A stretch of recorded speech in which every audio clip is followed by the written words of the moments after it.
big. It is, but that's okay. You got to see, but I'll just won't. Oh, good. No one's sitting there.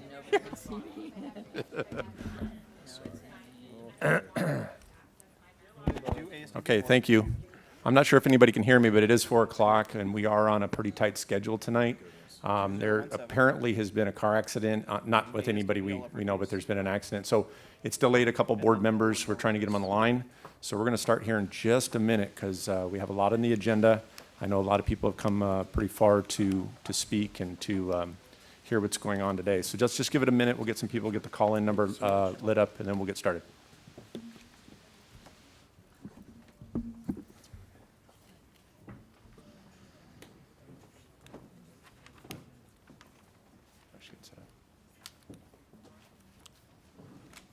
Who's got the call-in?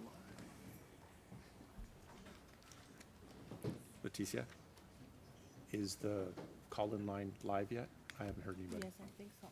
Is that line open? Yeah, we have Sue K's on the phone. Sue K's on it? But she's the only one. Okay. Okay. Well, we're going to go ahead and get started then. Okay, good evening, everybody. We're going to go ahead and get the, yes. Sorry, there's no interpreter for that podcast. Is that fine? Is that okay? The interpreter will be live for live stream, so when live stream. We're good. Okay, so we can get started. Is everyone here? Perfect. Aaron, this TV is on. The sound is on.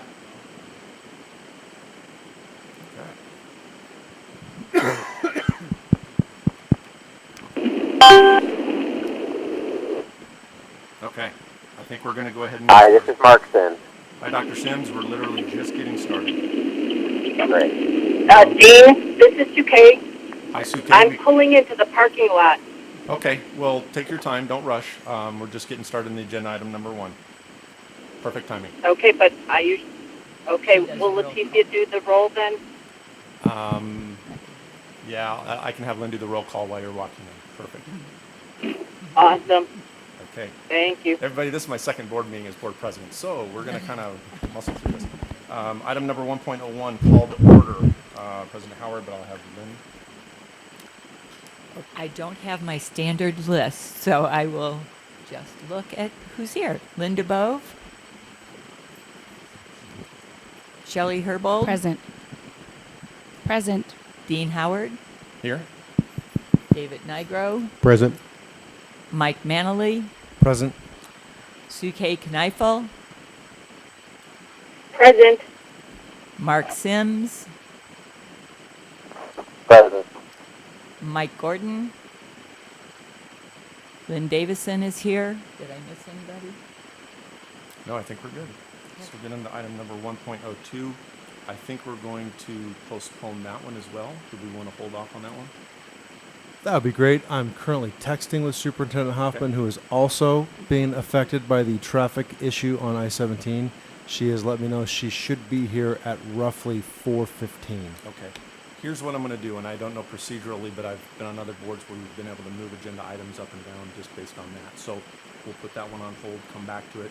Somebody just please remind me just so I don't forget to come back to it. I'm sure she will remind you when she walks in. Thank you. All right. So on the following items, 1.03 and 1.04, I know there's some folks that have come in from Flagstaff. Before we get started on those, I want to make sure that I put this at the top of the agenda so people that were coming in town from out of town didn't have to listen to the whole administrative side of our board meeting. So I was trying to give everybody the courtesy of that.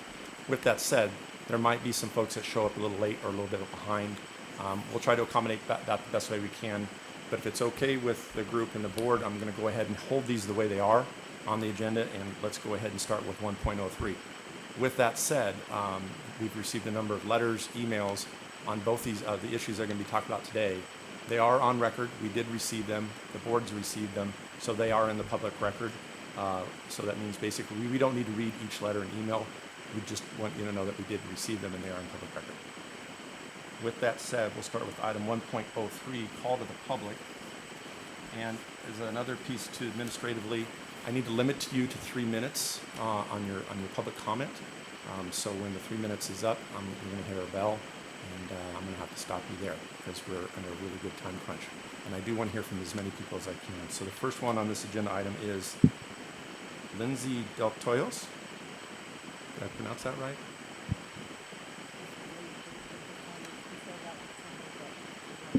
Got it. And then I'm going to have next one is Barbara Schrag. Wait, it must be a really bad accent trick. Got everybody slowed down. I'll come back to these. Lisa Ring.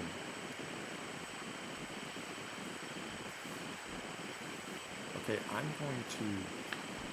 There's nobody here to speak on this. Oh. I'm sorry. Is that you, Lisa? Come on down. I'm going to put you 3 minutes. Hi, my name is Lisa Ring, and I'm currently a teacher in the Early Childhood and Family Education program out of Flagstaff. I've worked with ASDB since 1985 and taught in various jobs in Phoenix, Tucson, Flagstaff, North Central Regional Cooperative, and for 6 years with Early Childhood and Family Education program. I've been a teacher with the ECFE for 6 years, and like Barbara Schrag, I've dedicated my entire career to ASDB and the mission and vision of this agency. Under Barbara Schrag's leadership, our ECFE department has thrived, and I've been thrilled to see the commitment towards excellence and innovation in the field. Barb lives out every day the vision and mission of our agency. She demonstrates excellence in leadership and service, collaboration with families, partnerships with other agencies, to ensure positive outcomes for children and families throughout the state of Arizona. I am dismayed that her contract is not recommended for board approval. Barb is highly qualified and has devoted an entire career to the success of deaf and hard of hearing children and leadership in the ECFE program. I believe there's no one in the state of Arizona more qualified to lead the ECFE program. Barb has demonstrated outstanding leadership in working towards increased funding to our Birth to 3 program so families have an opportunity for increased services and greater outcomes for visually impaired infants and toddlers and hard of hearing deaf infants and toddlers. As the board considers a new proposal of a 0 to 5 program, there is no one more qualified and experienced to lead in this direction. Over the past years, our agency's guiding principles have been ACT, accountability, collaboration, and transparency. If we are following our guiding principles of accountability, collaboration, and transparency, it causes me to wonder and ask the question. The board and ASDB agency need to make decisions that are based on our guiding principles and the shared understanding of evidence of successful leadership. As the board considers a template for teacher contracts, it causes me to wonder what types of decisions will be made in the future that will guarantee fair and considerate treatment of teachers and leaders. These decisions should be based on the evidence that is agreed upon within the agency for renewing contracts. Barbara Schrag is highly qualified and is dedicated to the mission and vision of ASDB. Barb leaves a legacy that cannot be touched or tarnished. She has demonstrated the 7 habits of effective leadership that our professional development team has spent a year discussing and implementing with our developing leaders. I urge the board to be more collaborative in their decision and to seek to understand from the many voices of ECFE that are here to support her continued leadership. Thank you very much. Thank you. The other folks that I mentioned that wanted to speak, are they here? Otherwise, I'm going to continue.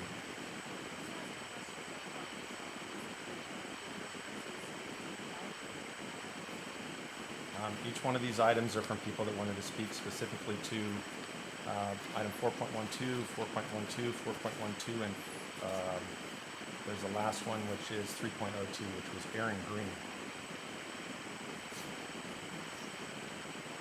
I got Melissa Holt, H-O-E-L. Okay, I want to make sure I have that right. Okay.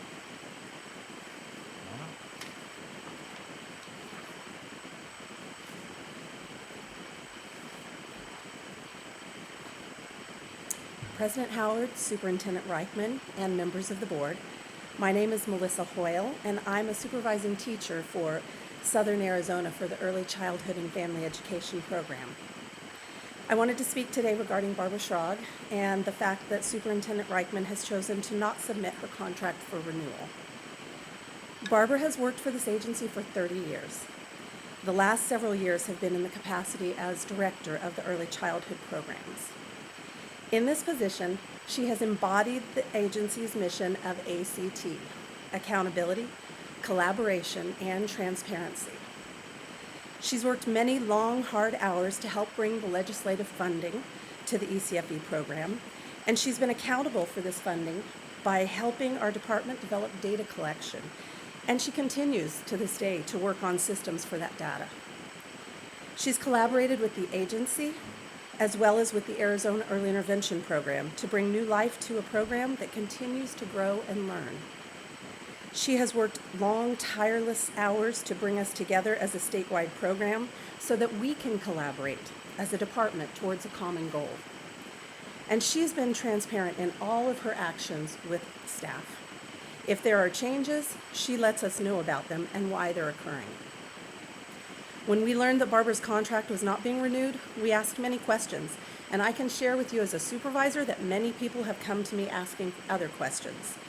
There's confusion right now regarding how changing leadership at this very crucial time, when our trajectory is upwardly moving, how will that benefit the early childhood programs? I wish I had the right words to share with those who ask, but I'm truly confused at this decision. And I would hope that as an agency, that we would also embody that mission of ACT. What's the accountability for the decision? What data shows that she's a poor fit for that contract? Years of staff satisfaction and family satisfaction surveys certainly don't point to it. I also understand that 30 years of past performance evaluations also don't speak to someone whose contract should not be renewed. So, as an agency, will we have transparency in this matter as well? I was fortunate this week to hear a talk on esprit de corps, the common spirit existing in members of a group and inspiring enthusiasm, inspiring devotion, strong regard for the honor of a group. Barbara has worked to bring that common spirit to the ECFE program. This spirit can only build our program, build our teachers to learn more and be our best professional selves. And this spirit is what it's going to take to follow ASDB's vision of providing excellence and innovation in education for all children throughout Arizona who are blind, have vision loss, are deaf and hard of hearing. Removing Barbara Schrag from the position will work to do the opposite. Thank you for your time. Thank you, Melissa. Next person I have is it Kathleen Kramer?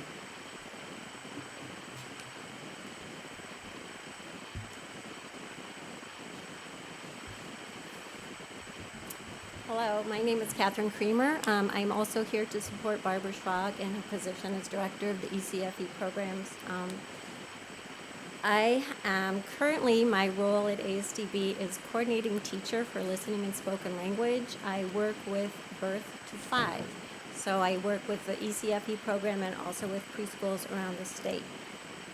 I have worked at ASDB since 1979. I'm not going to tell you how many years that is. It's a long time. And I've worked with Barb for many of those years in many of different roles. I left ASDB in 2010 to pursue some other options, and Barb was responsible for hiring me back. And what I can tell you in the last 4 years and what has been built has been pretty incredible.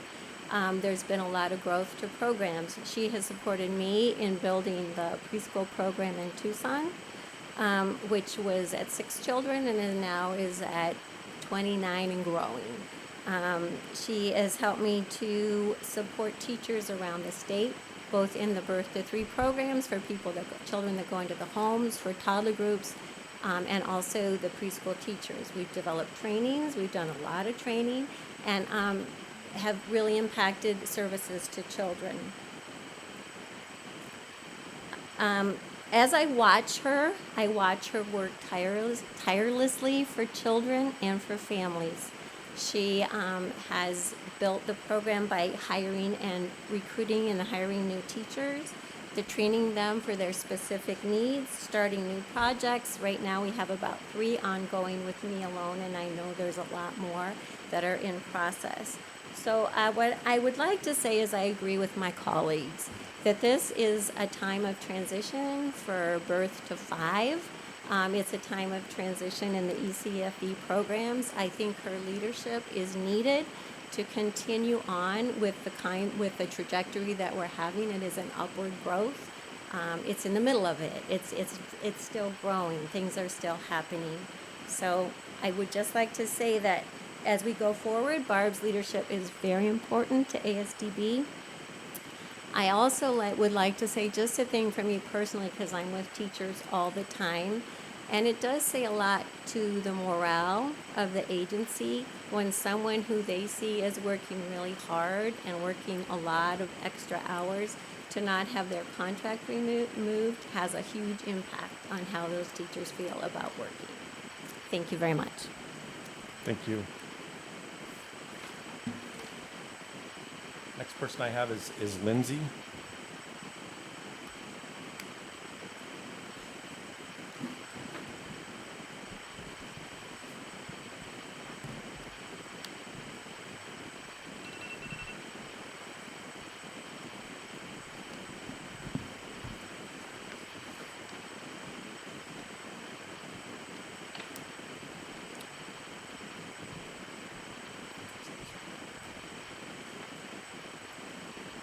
Okay, just make sure the interpreter can see me. Sorry, I'm late. I was stuck in traffic. Hi, I'm Lindsay DeHoyos. I am a former teacher of PDSD, 6.5 years. Now I'm a stay-at-home mom with 2 deaf daughters, 2 and 7 months old.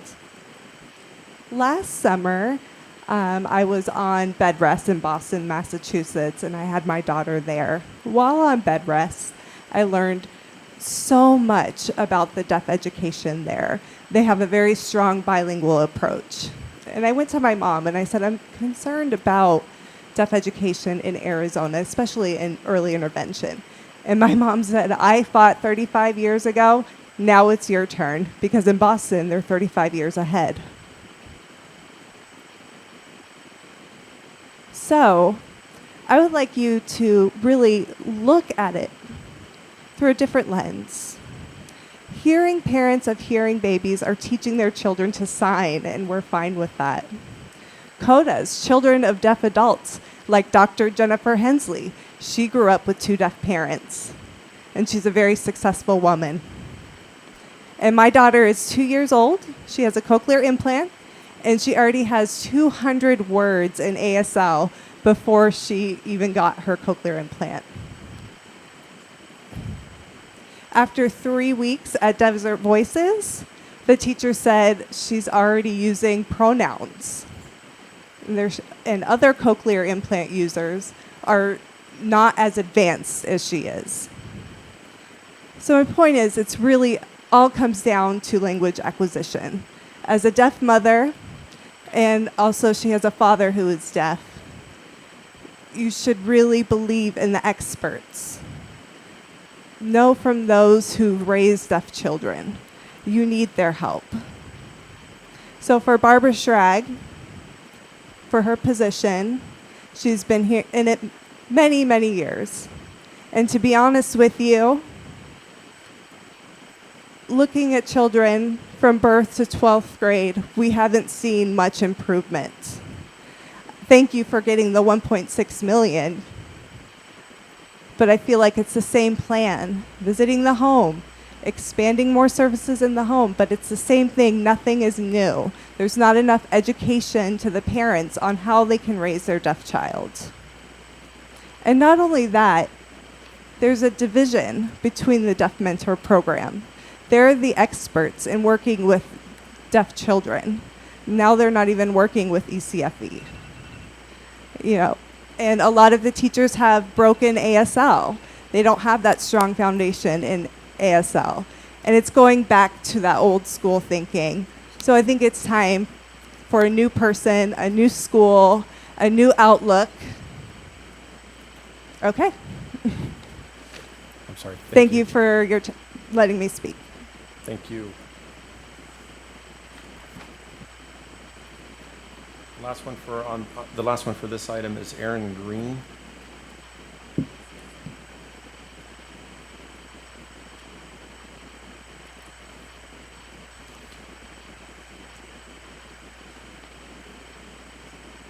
Aaron, just real quick, you got 3 minutes, but are you speaking to an agenda item specifically or a 3.02.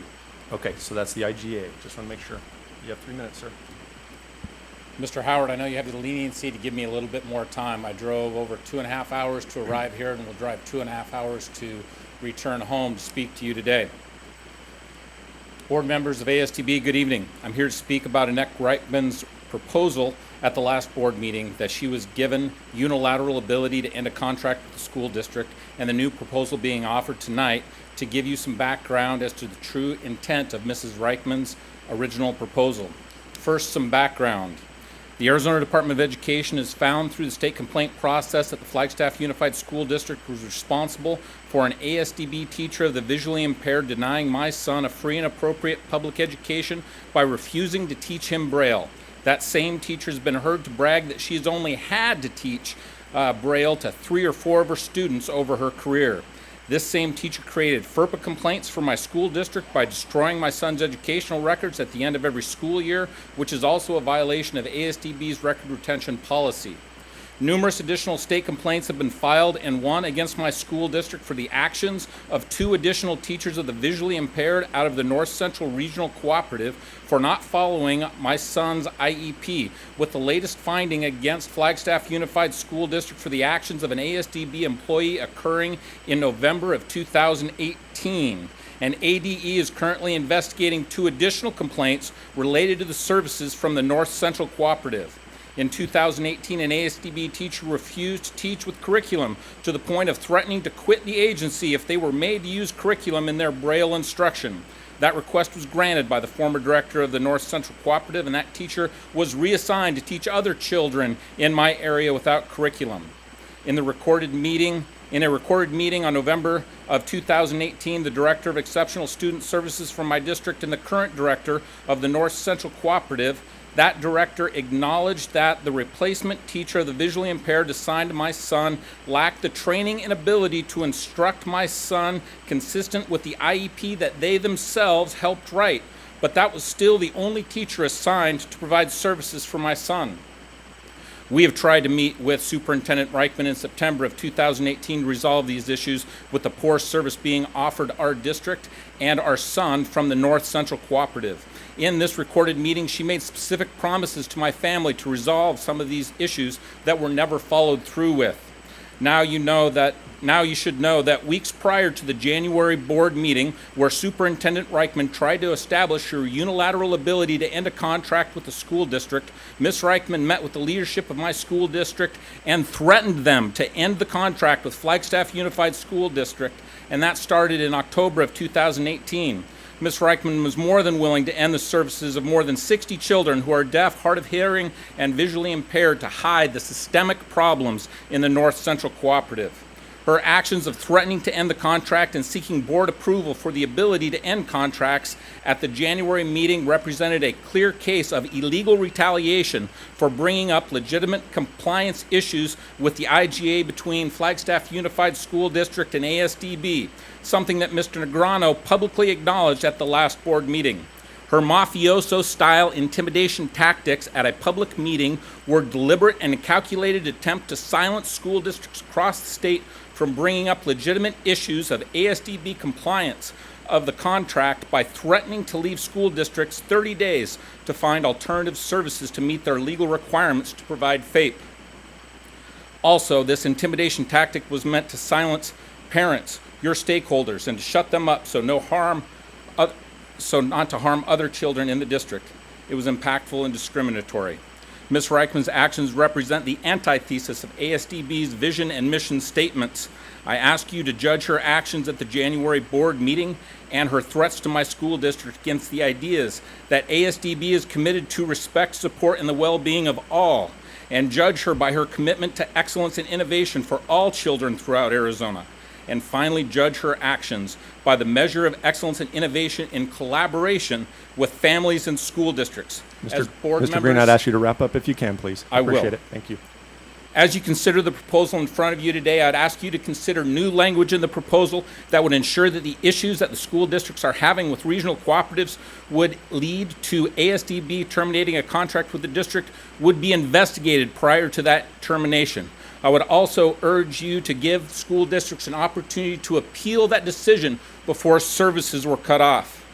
Finally, I'd ask you to consider taking action to investigate the actions of Ms. Reichman as it pertains to this matter and look into the systemic issues in the North Central Regional Cooperative that she was looking to hide by her actions. Thank you for the extra time. Thank you, Mr. Green.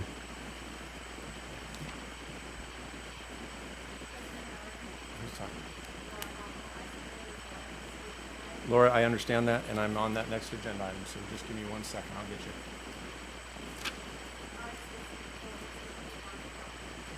Oh. Did you submit a pink form?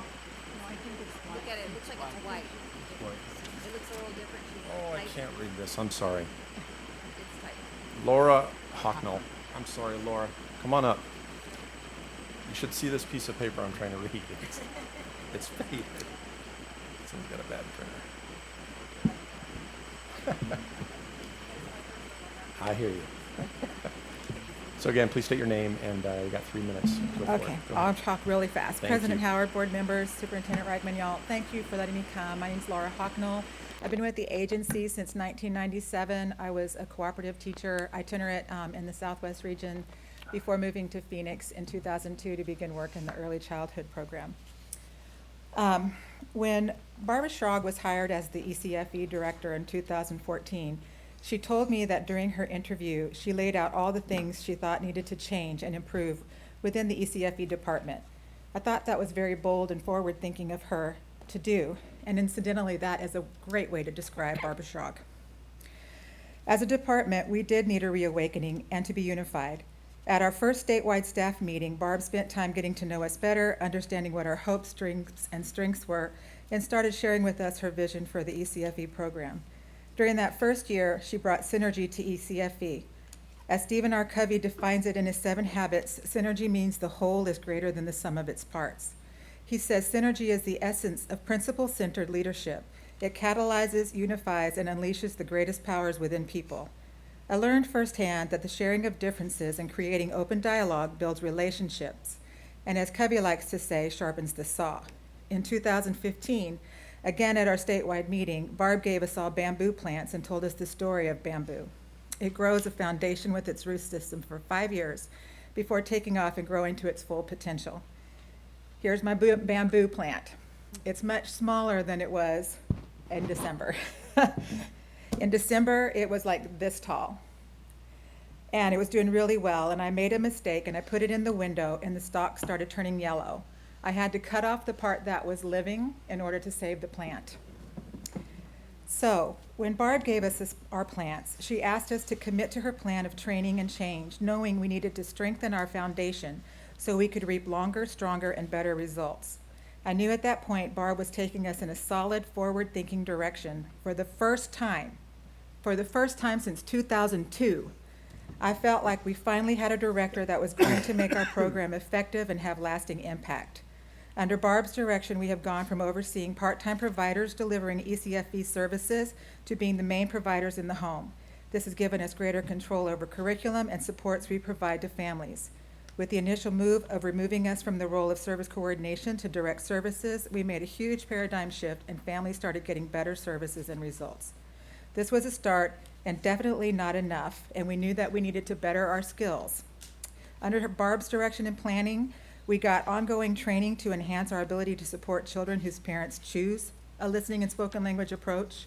We also continued to search for someone who could coordinate the Deaf Mentor program to provide added support for families who are choosing to use ASL as their child's first language, as well as provide an opportunity for all families to learn more. I'll jump to the end. In my humble opinion, it is extremely short-sighted to learn of the decision or the suggestion to not renew Barb's contract. Barb has brought vision to this agency. She has passion, knowledge, and determination. She has followed through with everything she promised she would do for our program. She remembers that we also serve kids with visual impairment. We are nearly fully staffed, and without her vision, we would not be where we are. Under Barb's leadership, we have set in motion opportunities for further growth, increased services, and training opportunities for our new hires. I am asking that you reconsider renewing Barb's contract and allow us to continue moving forward, continue with our momentum, rather than cutting off the pieces of growth that we've had and making us start all over again. Please don't cut off our momentum. Please allow Barb to carry us through. There are so many more things we would like to do, and we are growing. And I respect Lindsay, but I disagree. We are trying to reach the entire continuum for deaf and hard of hearing, and also serving our visually impaired families. Thanks, Laura. Thank Appreciate you. it. Okay, I have no more pink cards that I believe, so I'm going to move to the next agenda item. Say that again. Actually, yes, sorry. I'm going to actually jump back to item 1.02. Superintendent Hoffman, thank you for making it through traffic. you. I heard it was not fun, so go ahead. Thank you, President Howard and Superintendent Reichman. And I apologize to everyone for my tardiness. The traffic was horrendous, but the silver lining on that was as I had the chance to actually walk through campus, I had a chance to see some students in action. I saw students on the track and field practicing with their coaches, as well as the girls' basketball game as I was trying to find the room. So I apologize sincerely for my tardiness, but it was great to see the campus as well as I walked through. I wanted to take this opportunity this is just finishing my second month in office as Superintendent of Public Instruction, and I wanted to share some updates of what we've been working on and make sure that we're one of the privileges of being superintendent is that I do get to serve on various boards as well as represent the department. And so not only do I serve here on the Arizona School for Deaf and Blind Board, but also the Board of Education and the Board of Regents. And so I do see my role as also making sure we're building bridges between the various educational agencies and boards. And so I wanted to make sure we share some of the highlights of what we've been doing in our department. So in the first 2 months, we have started various audits. We just completed a capacity review, an internal capacity review that was completed by an organization called the Council of Chief State School Officers, or CCSSO, and they helped us to identify some areas where we're doing well and other areas where we still need to work on. And for example, one of the things they noted that we should continue to work on is having a strong, clear vision that our entire department can be aiming towards, and that we can also share that clear vision with the community. So that's one area that we're going to be working on as we create a strategic plan for the department. And we're also working towards doing an audit, which is going to be more of our financial operations as well as our IT and data systems. We have an audit committee that we have assembled that are school finance experts from across the state. And so the committee has met a couple times, and we are soon going to be learning about the scope of the audit and moving forward with that, because it's very important to us that I can be held accountable for our school finance systems and IT systems, as well as making sure that everyone is receiving their funding in an efficient way, and also that the public has trust in our data and in our finance systems. So that's been a great action there. We also have our policy team that's been very active down at the Capitol. We've been signing in support and in opposition to various education bills. And of course, we're always looking to see which bills are going to help our students, all students, be successful across the state, and doing everything we can to support that. So one example where we already had some success was we supported the bill that reduced the restrictions of the 4-hour ELL block. And that was very important to us as an administration that supports the diversity, that actually celebrates the diversity within our state, and also supports multilingualism. So we were very happy to see that pass unanimously. That's just amazing to have such bipartisan support. And so the last thing, I'm going to make a quick plug that for all families and educators, I hope you're following our social media pages. We have new official pages, as well as we're updating all of our official Department of Education pages so that you can stay informed about all the great things we've been doing. And also, if you want to share with us some of your achievements, we're always looking for student stories or educator stories to highlight. And so my Twitter account is at SUPT_Hoffman. And then on Instagram and on Facebook, it's Superintendent Hoffman, all written out. So I hope you're following along, and also tag us if you'd like us to highlight something great that's happening in your community. And thank you so much again for having me here. Thank you, Superintendent.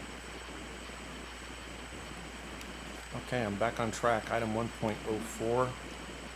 This is called to the public on non-agenda items. Not yet. I moved these up. I moved this one up.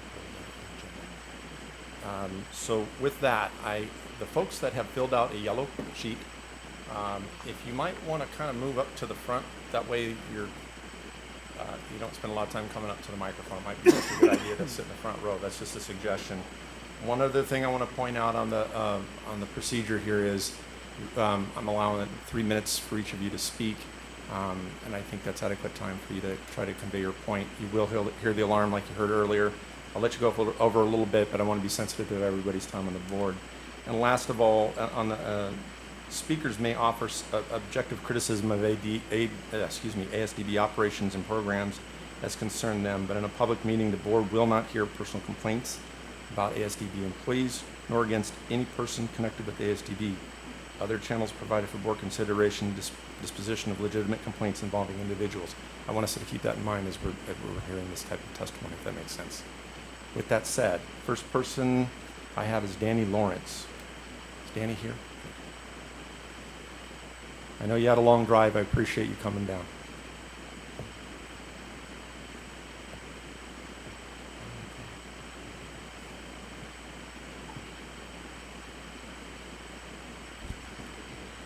Mr. President, many of the speakers that I filled out speaker cards for thought they were speaking at the end of our session today.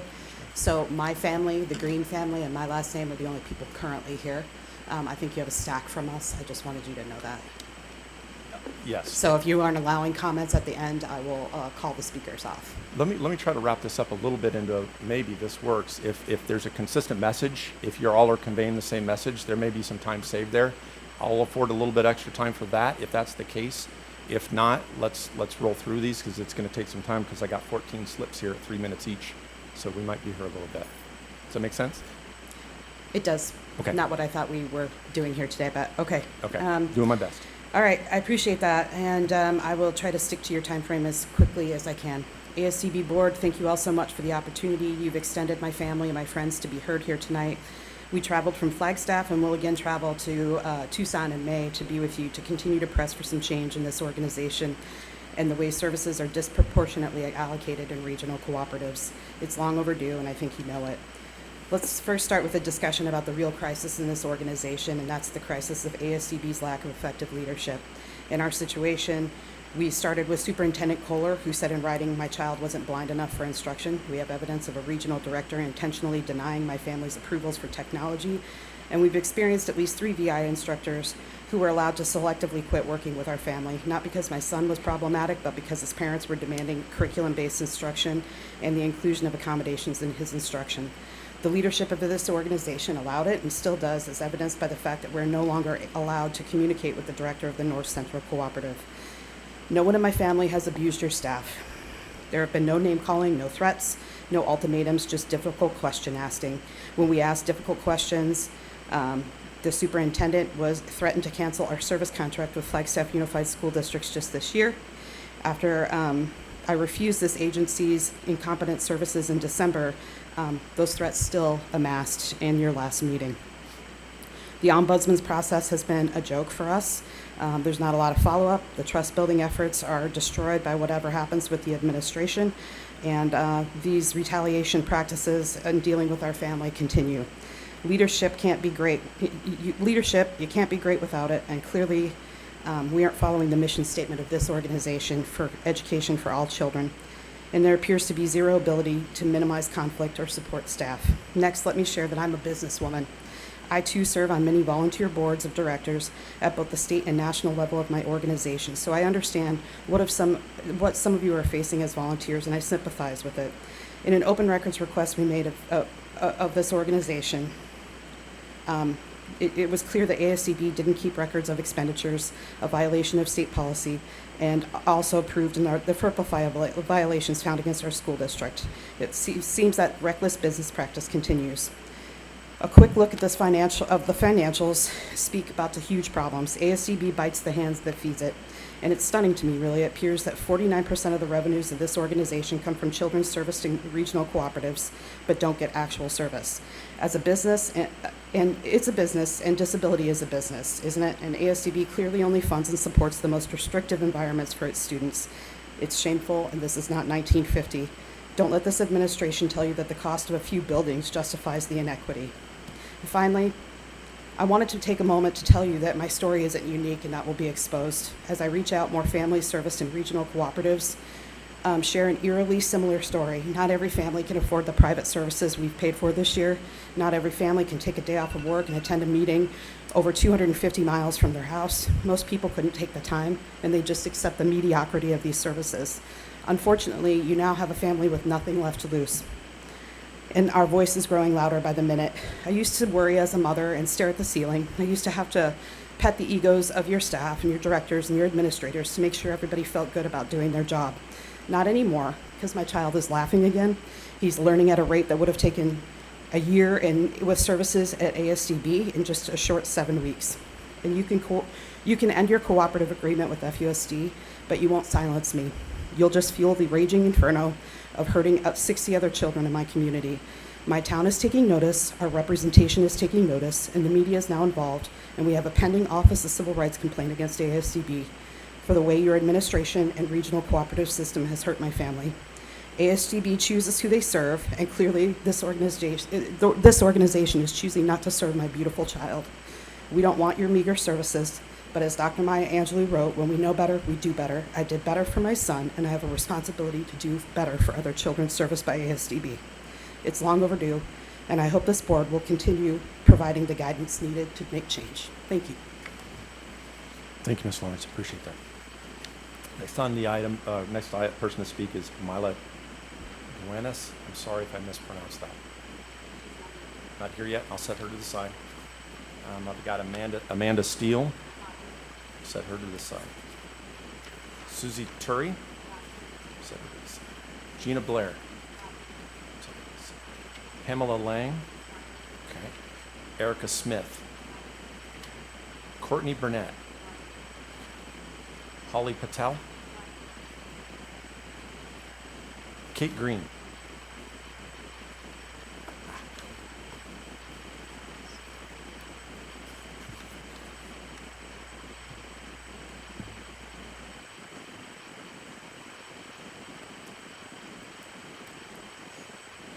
Hi, my name is Kate Green. I'm a 13-year-old student at Flagstaff Unified School District. Today I'm here to talk about the lack of service that ASDB and my school district aren't providing my visually impaired brother, Sawyer. I'd like to talk about this part of the fight that you all don't see in my perspective on the current situation. You all don't see the parts where my parents who are responsible for taking care of me and my brother are up to early hours of the morning, sacrificing their mental and physical health, fighting for my little brother's capability to be a productive member of society and be able to read. I personally cannot comprehend why they need to do something like this. They didn't choose to have a blind son. I also can't think of any other job in the real world where you're employed to do a specific job and then have the option not to do it and still get paid at the end of the day. But somehow the service providers that are supposed to be teaching my brother how to read just decide not to. I mean, you couldn't get a job at McDonald's and show up to work and not flip a single burger and expect to be paid at the end of the day, and much less keep your job. My brother isn't going to be able to go to college for something he's passionate about or go to college even at all. This is because of your incapability to help provide my brother services. These people need something different to be able to do the same thing I can, and I think that they should have the opportunity no matter what they're born with or what they develop over time. They should be able to be honor roll students and have equal opportunity to graduate. The Arizona taxpayer money is going to paying people that aren't doing their jobs and are just screwing over innocent people. My brother should be able to have an equal opportunity at success, and you all are denying him that. It doesn't seem very fair to me. We're talking about a human being. Thank you, Kate. I appreciate that. Next person I have to speak is Sawyer Green.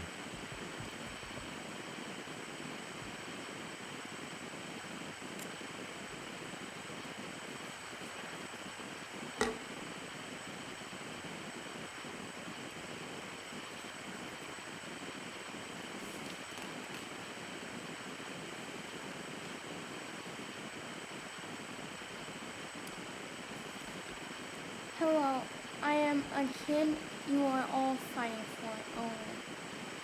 And that just doesn't seem very professional to me.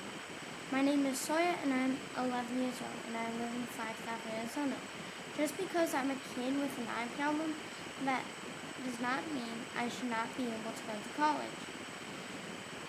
I like to be able to learn, and I think kids with eye problems or any other physical and mental problems should be able to learn and go home to their families. My eye problem is called wagons. It is a very serious eye problem because it leads to blindness. And it is a very rare eye problem because only 300 people on the planet have it. But we are 1 out of 4 families in the U.S.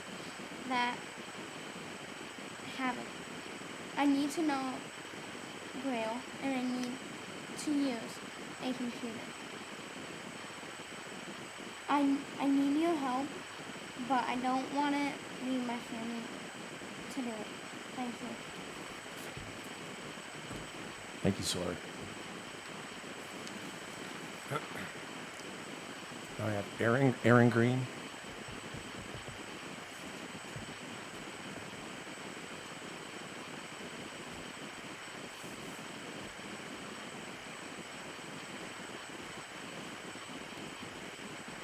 Welcome again, Mr. Green. Good evening again, ASDB board members. Thank you for the opportunity to also speak on a non-agenda item. I would like to bring to your attention a problem that is inherent in the regional cooperative model of services provided by ASDB for visually impaired children in hopes that you can take some action to resolve the issue. No central leadership and administration of the cooperatives, long travel times between schools, teachers of the visually impaired with high caseloads, no statewide standards for Braille or keyboarding instruction, and unfilled vacancies in the cooperatives lead to decisions about services being driven by the availability of ASDB resources rather than the needs of children to receive a free and appropriate public education. The result of this is inadequate and poor services being provided to children that need time and consistent repetition to become truly proficient in Braille and keyboarding. In many cases, ASDB provides a warm body, but not an education. TVIs and the rural cooperatives are forced to focus on magnification rather than actual Braille and keyboarding skills to the detriment of students' long-term potential. Ruby Riles published a paper in the Journal of Visual Impairment and Blindness that showed Braille readers have a statistically significant higher rates of employment, higher levels of education, higher levels of annualized salary, and are more self-sufficient than visually impaired readers that rely upon magnification. Magnification technology has its place, but should never replace a solid foundation in Braille literacy. But that's not what's happening out at the regional cooperatives. Please enact statewide standards for Braille literacy for your visually impaired students. Require set benchmarks for annual Braille learning. Don't allow TVIs not to teach Braille to visually impaired students. And please require your TVIs to actually be proficient in UEB Braille by requiring them to get and maintain a national certification in Unified English Braille. Not taking these steps ensures the failure of the instruction you are woefully providing. Visually impaired children of Arizona deserve better than the half-hearted effort that is currently being rolled out of the regional cooperatives across the state. Thank you for your consideration and thank you for your time. Thank you, Mr. Green. Superintendent Reitman and the rest of the board, I have a quick question procedurally on this item since there are still a number of slips for folks that might be coming out of town. Is it outside the purview of the board to hold this agenda item until later? I'm just asking to put a pause on it just in case people do have travel from Flagstaff to speak. I want to give them adequate time and transparency to do so. I honestly don't know. Okay. I don't know. And based on that, I'm going to go ahead and pause it and we'll come back to it. Dean, this is Mark Sims. Dr. Sims. You can have a motion to delay the agenda item till later. There you go. Thank you. Do someone entertain a motion? I'd like to I make a that we motion to can delay the. Yeah, there you go. I have a motion. Do I have a second? I second. All those in favor say aye. Aye. Aye. Aye. Thank you, everybody. We'll come back to that one. Now I'm on agenda number 1.05, executive team reports. Remember, there's no formal presentation. You just have the written report. If you have questions on IT, HR, operations, and agency relations, now's the time to ask. Are there any questions from the board based on the reports that have been submitted? Hearing none, I'm going to move to item 1.06, information items and discussion assistant superintendent report. Good afternoon, President Howard and board. You have received the report from the 5 regional directors, the 2 principals, the odd team, as well as the directors for deaf and blind programs. As I did in my January report, I'd like to kind of highlight some of the opportunities and activities that align to our strategic priorities. Under communication and relationship building, PDSD continues to develop and strengthen their vocational partnerships to offer experiences to their high school students. Many of their students are currently involved in internships at Bookman's, the Sunny Slope Thrift Store, and Larry H. Miller, as well as Starbucks. After the discussion at the January board meeting about offering contracts to teachers for the 2019-2020 school year, principals, directors, supervising teachers, coordinating teachers, some of them were able to give input to develop an information sheet that has been passed to the teachers along with the draft contract that you had for discussion. This information sheet was included in kind of a what about contracts, the why of contracts, a little bit of history about contracts. Contracts were offered in the 80s to teachers at ASDB. We did some historical research and some audits. The contracts, if board approved, would be being rolled out so we can try to ensure that we have our staff ready for the start of the new year, understanding that finding the highly qualified teachers and keeping our excellent staff that we do have is an important priority. Both HR and I have been answering questions to try to help clarify any questions about the contracts. The Arizona Braille Challenge was held February 19th with 44 students from across Arizona that participated at the Tucson campus. Both parents and students were allowed to attend sessions on independent living and having active lifestyles. February 1st, the regional cooperatives held their second summit that included supervising teachers, and the focus of the summit was to discuss and seek ways to improve services to the districts and students. Registration information, a little plug for Camp LEAP. Dr. Jennifer Hensley, the Director of Blind Programs, has put out registration information for Camp LEAP.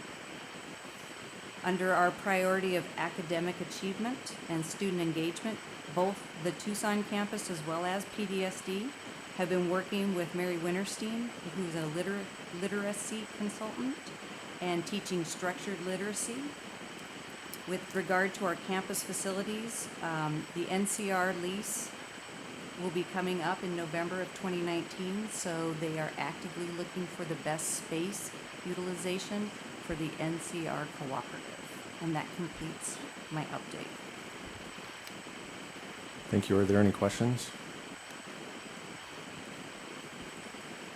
Okay, thank you again. Item 1.07, Superintendent's Report. Good afternoon, President Howard, Superintendent Hoffman, members of the board, Assistant Superintendent Rex, and those of you in the audience.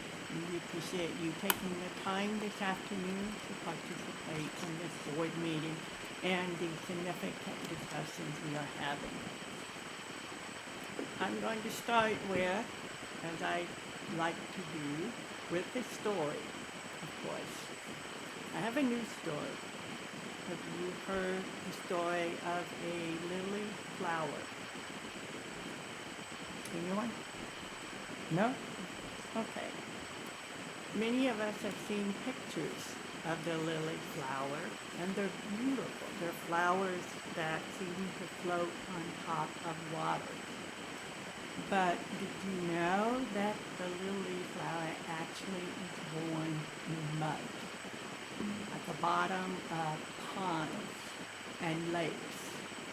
When they germinate in the mud, they're at the bottom there, and they start growing out of the mud with a little pod on top of the stem.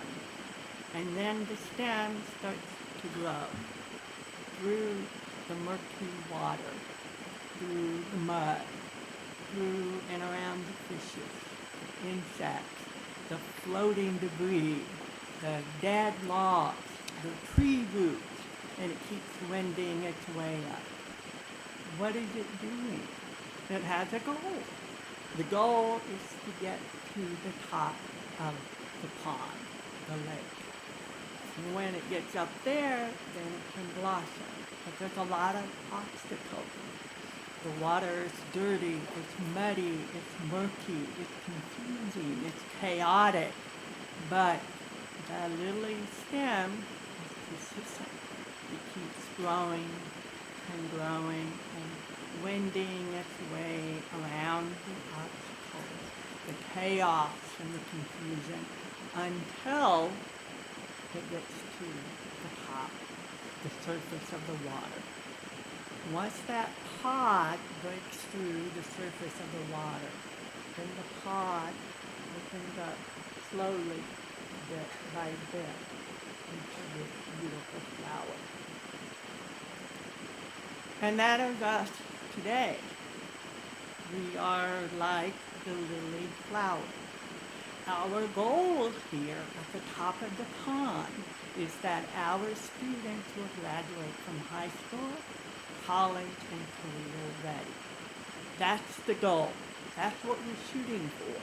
We want our students to have the same academic, social, emotional, vocational skills that their counterparts have, other high school graduates.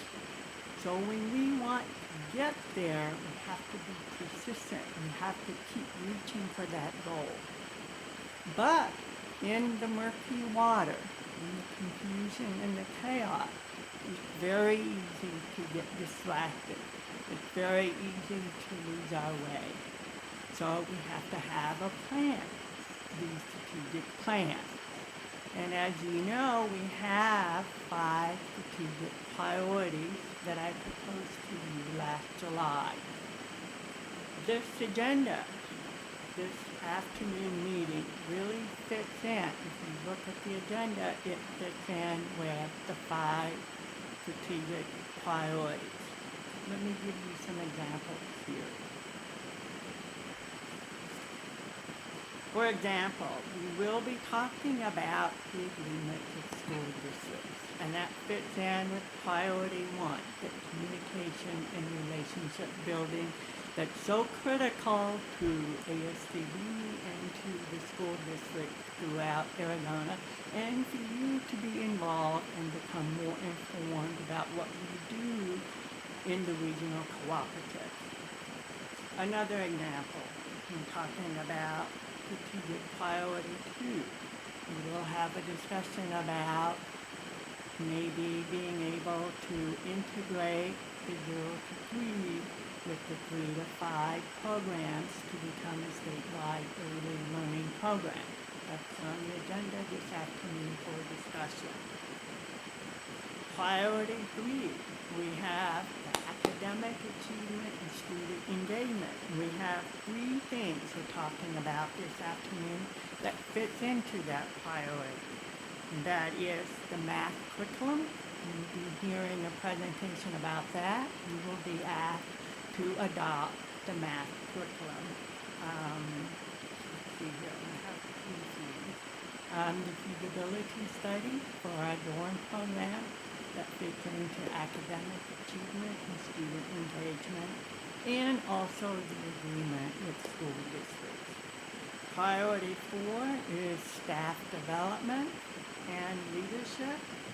we are talking about teachers' contract as part of retaining highly qualified teachers on staff. And then, of course, priority 5, when we talk about resources and facilities, we will have a report from Shana Cooper, our Executive Director of Business Services, who last week met with the Board Finance Committee to provide detailed information about our current finances and budget. And we'll be giving you that information as well.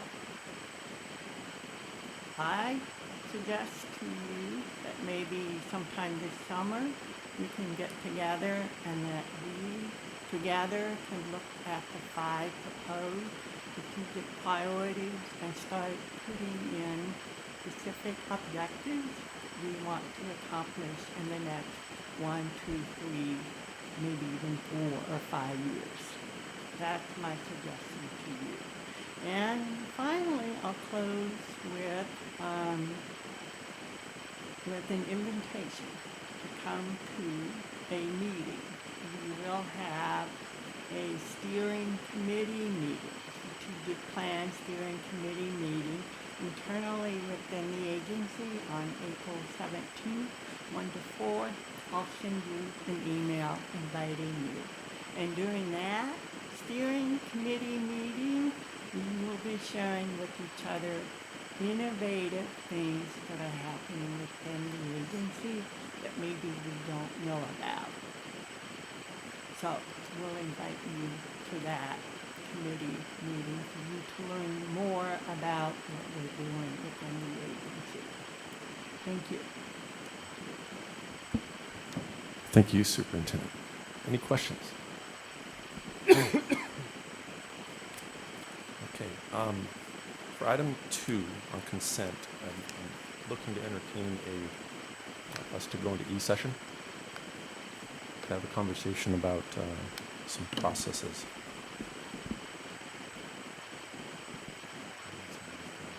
Yeah, the question here on the table is, can we call an executive session just to talk about the process for the consent agenda?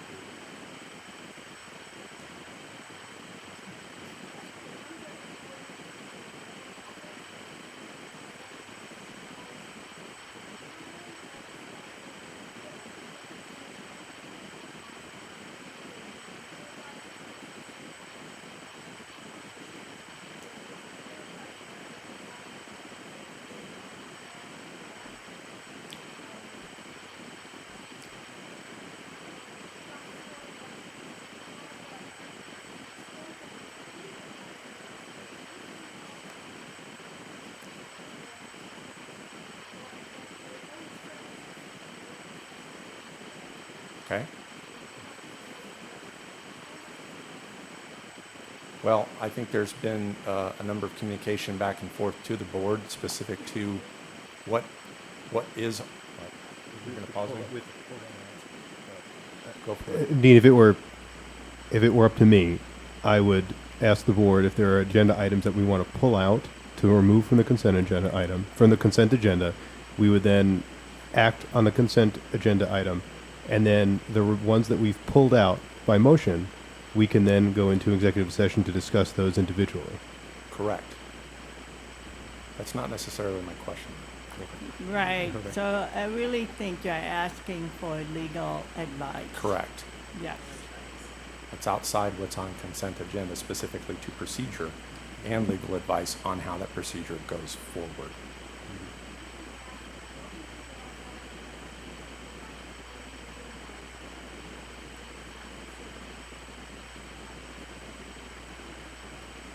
Yeah, thank you. Well, please come up and repeat what you just said, because I think it's important.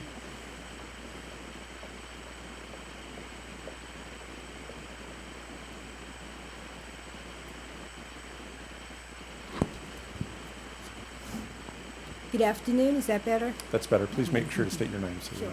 I'm Deborah Sterling. I'm an Assistant Attorney General from the Attorney General's Office, and I work with ASDB on various issues. yes, you can go into an executive session to obtain legal advice on any agendized item. Okay, with that said, I think there's a need for some legal advice based on process of these agenda items and these consent agenda items specifically. Then the board needs to make the appropriate motion, and we can go and vote on it. Okay, Thank you. hope I was clear on that. Entertain a motion? I move that we go into executive session to discuss the process of handling the consent and non-consent agenda items. I have a motion. Do I have a second? I second. All those in favor say aye. Aye. Aye. Let's go ahead and move into executive session. We move that direction. Right. There's a classroom that's open for us.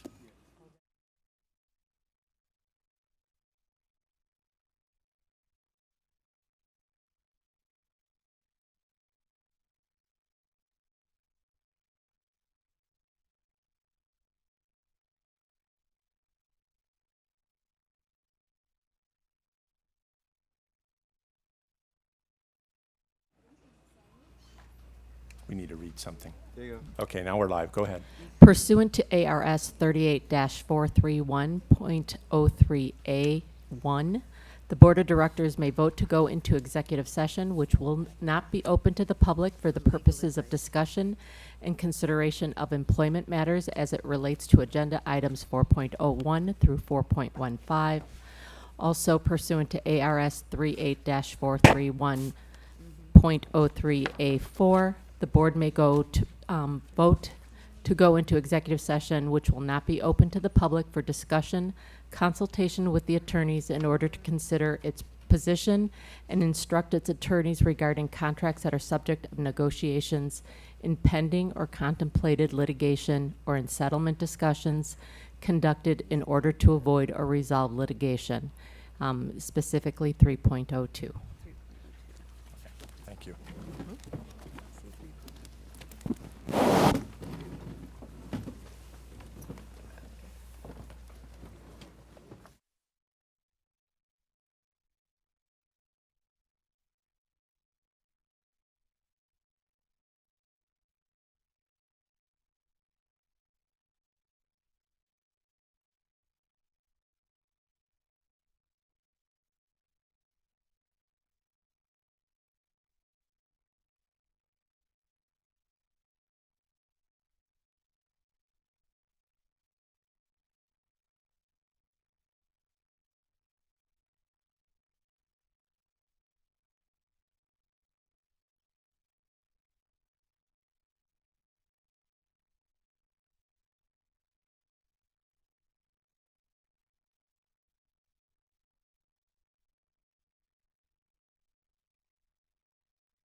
Okay, I think we're all back. Are we back on the phone lines too that have been transferred over? Dr. Sims? Yes, I'm here. Thank you. Okay. Procedurally, do I need to make a motion, or are we just back in regular session now? So we're back in regular session. Okay, item number 2.01, consent agenda item. Approval of consent agenda items consistent with board policy include items 3.01, 4.01, 4.02, 4.03, 4, 5, 6, 7, 8, 9, 10. I'm reading these for a reason. 11, 12, 13, 15, 6.01, 7.02, 7.03, and 7.04. This is consent agenda item. Do I have a motion to approve the consent agenda item? Oh, No, sorry. this is Shelley.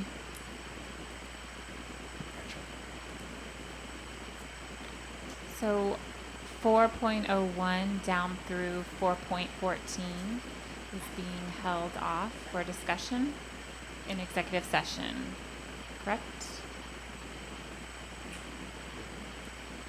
Are you requesting those items be pulled off consent and for Yes, executive? I am requesting that those items be pulled off and we go into executive session through 15. So 4.01 through 4.15. I would like to go ahead and vote to approve.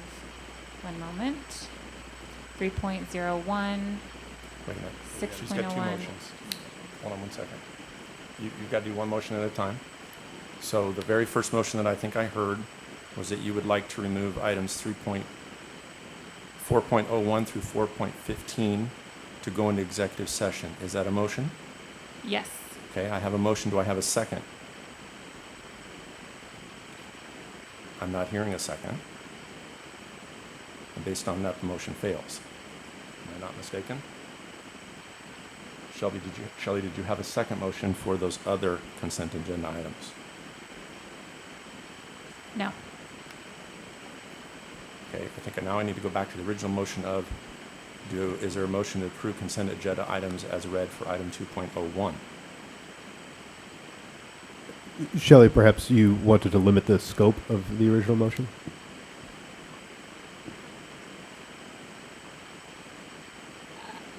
You know, I guess I'm not really understanding.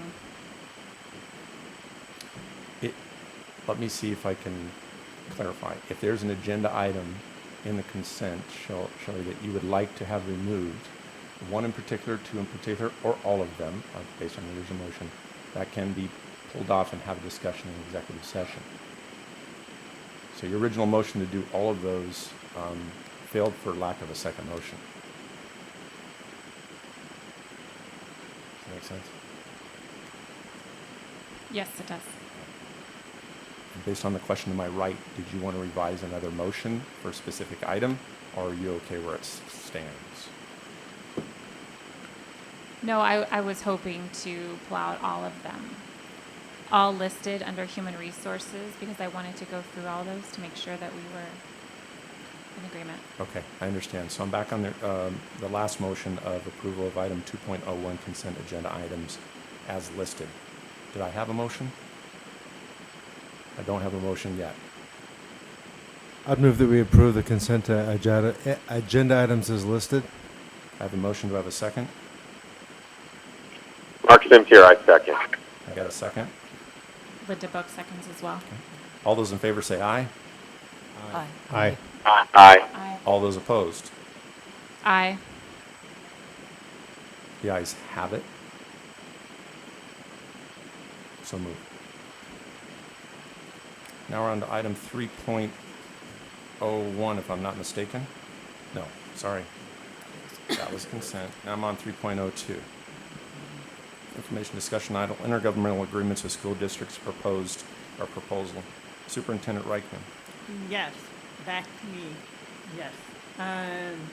You have a description of a proposal to change the process of how we share information with you, the board. Just to give you a little bit of background, you probably already know this, but I want to remind you, is that school districts generally have responsibility for providing free appropriate public education under the Individuals with Disabilities Education Act, IDEA. When you have a student that's identified with a disability, then the school district is to put together an IEP team. That is the Individualized Education Plan team. Includes school district staff, includes parents, and includes other professionals. During the IEP team meeting, then they identify on measurable goals, academic achievement goals for the students and the kind of supports that are necessary to achieve those goals. In Arizona, school districts have the option, if they want to reach out to ASDB and request an agreement. And that agreement allows ASDB to use our itinerant teachers to go into the school district and provide supports to students who are deaf and hard of hearing, blind, and visually impaired. You've already heard a lot about that this afternoon. So when the school districts make that choice and they contact us, the process as it's been all along is that we send the school district a template. They review it, their administrators sign it, their attorneys sign it, sometimes the school board president signed it, and then they send it to us.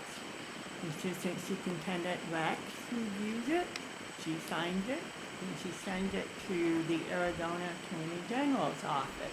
They review it, then they sign it. And oftentimes, the minute it's signed, we already have started to provide services. Then at the next board meeting, under the consent agenda, we will list that school district as having an agreement with ASDB and ask you to ratify it. That's been the process. I'm proposing that we change that so that you become more informed and more involved and have a better understanding of our relationships with school districts around the state of Arizona. What I'm proposing is that anytime we have a new school district, a school district that we have not had an agreement with before, that we provide that information to you. We present to you, we have a new school district who wants to have an agreement with us. They have so many students, blah, blah, blah, blah, blah, so that you know of the new school districts. Those school districts whose 5-year agreements expire and they want to renew, we will just put the renewal of agreement under the consent agenda and leave it there. If we have a school district asking for an agreement and for services and we say, hold, because we don't have enough teachers, we need to let you know that as well. And that is and does happen, mostly here in the Phoenix metropolitan area. If a school district themselves let us know they want to terminate an agreement, we can also inform you of that. That a school district has let us know that they want to terminate the agreement because whatever the reason may be. Most of the time it's because the school districts have hired their own teachers. They can provide the services themselves. And then finally, of course, any terminations that I would propose from ASDB with the school district, we will, on the next agenda item, have a vote for you to revise the policy that confers you direct authority to approve or not approve my recommendation as superintendent to terminate the school district agreement. So that's what I'm proposing that we do from here on Any questions? Can I ask, this is Mike Manley, a quick question, like, under what circumstance would ASDB choose to terminate an IGA with a district? Well, we asked people who have worked in ASDB for more than 30 years, and it's never happened. ASDB apparently has never considered terminating agreement. The fact that I considered terminating an agreement last fall, apparently it's the first time that we even considered it, that we even mentioned it as a possibility to a school district.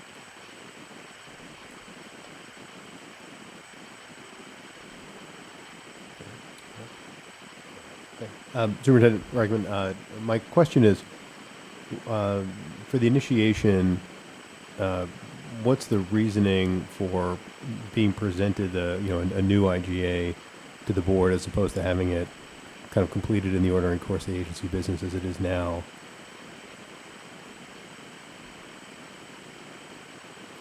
My reason is to make sure you are fully informed, that we are transparent about the relationships we have with school districts, so that in the future question comes up, you already have information about our work with school districts. If you in fact prefer that that information not be presented formally to you, I'm certainly fine with that. I just want to make sure that you are comfortable in getting all the information you need to understand our work with the school districts. I could add it as an informational item in my report. You know, we've brought on 3 new districts. We're serving this many kids, if that would help. I guess I'm just trying to figure out why we need that new why we need that new procedure. I mean, in these relationships, we're basically a vendor, right? I mean, the school districts can hire their own staff to provide these services. You know, they're the ones that hold the IEP. They have the responsibility. They can either hire us, they can hire a third party, they can build their own expertise and hire their own staff to deliver those services. It's up to them. In terms of the capability, you had mentioned you present a plan as to how we're going to grow our capacity to serve that. I mean, these are fee-for-service relationships for the most part, where we'd be receiving additional funds to provide them, and I would think that we'd either grow or contract our workforce accordingly. That's what we do now, right? That's an accurate summary, yes. Okay. And the final, the policy, the termination policy is already on the agenda for later today, which the board ostensibly will act on later. So the next item on the agenda. Oh, that's your. Okay.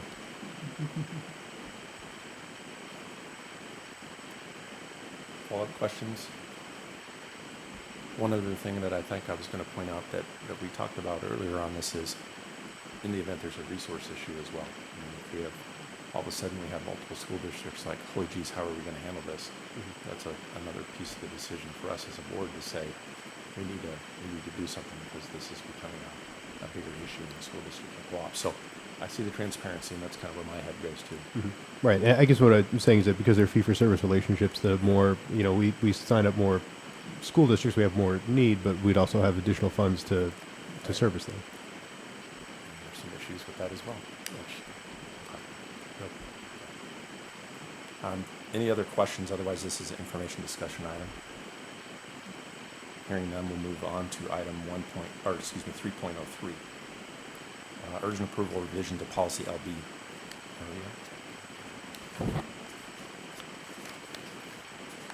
Welcome.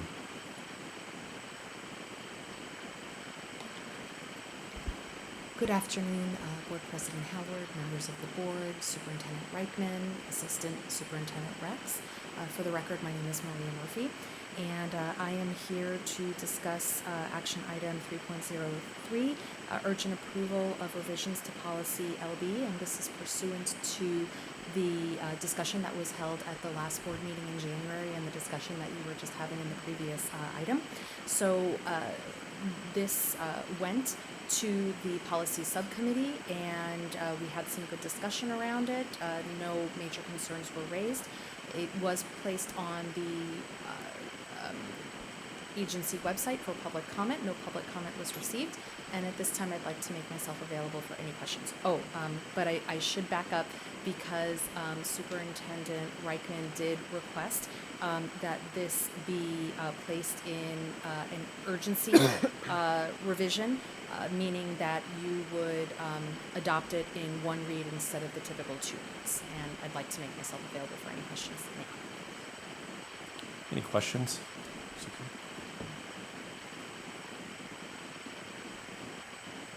Hearing none, entertain a motion to approve.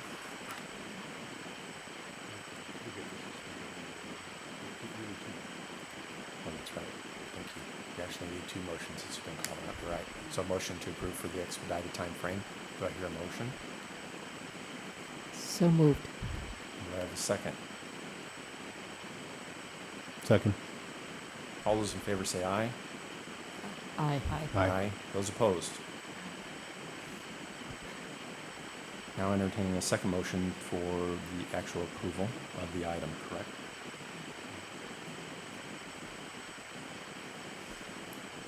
Entertain a motion. I move that we adopt the policy as proposed in item 3.03. I have a motion. Do I have a second? I second. I have a motion and a second. All those in favor say aye. Aye. Those opposed?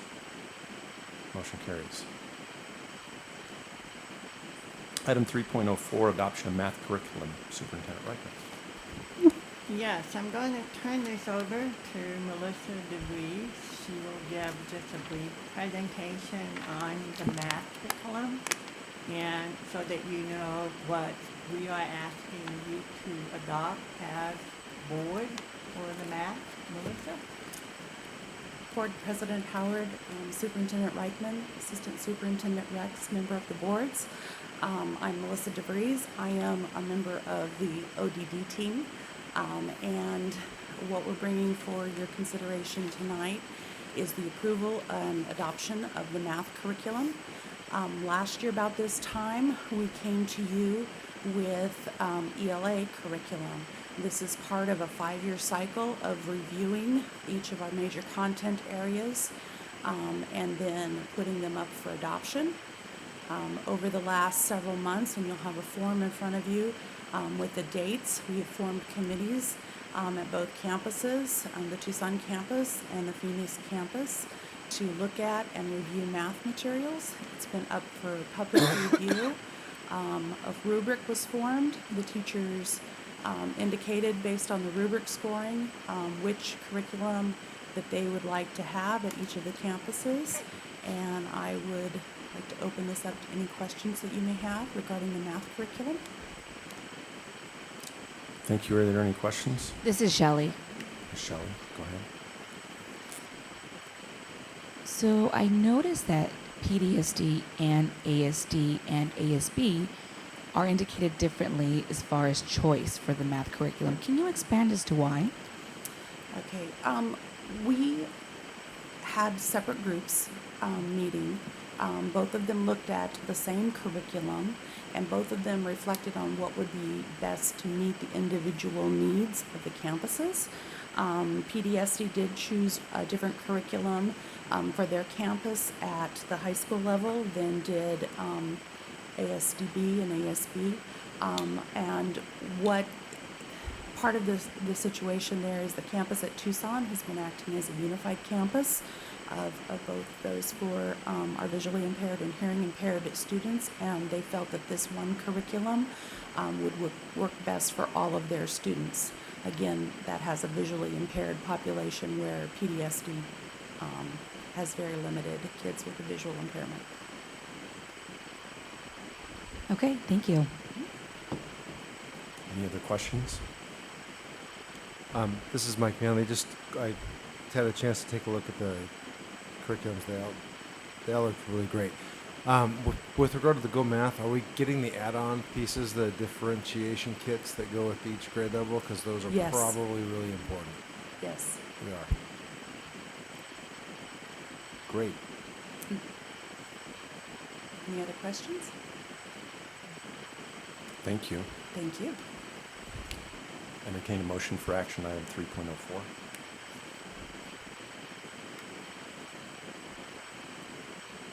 I move that we adopt the math curriculum as provided. I have a motion. Do I have a second? I second. I have a second. All those in favor say aye. Aye. Aye. Aye. All those opposed? Aye. Motion carries. Item 3.05, information discussion item, feasibility study on residential program. Superintendent Reichman, I'm assuming this is an update. You remember last January, we provided a report of the Phase 1 feasibility study. In that report, we looked at the legal, educational, and fiscal implications of our dorm program. We did a survey of the schools for the deaf and the schools for the blind around the country to see if they were keeping their dorm programs open or if they were closing them. We also did an analysis of opportunities and possibilities around the state for relocating the dorm program.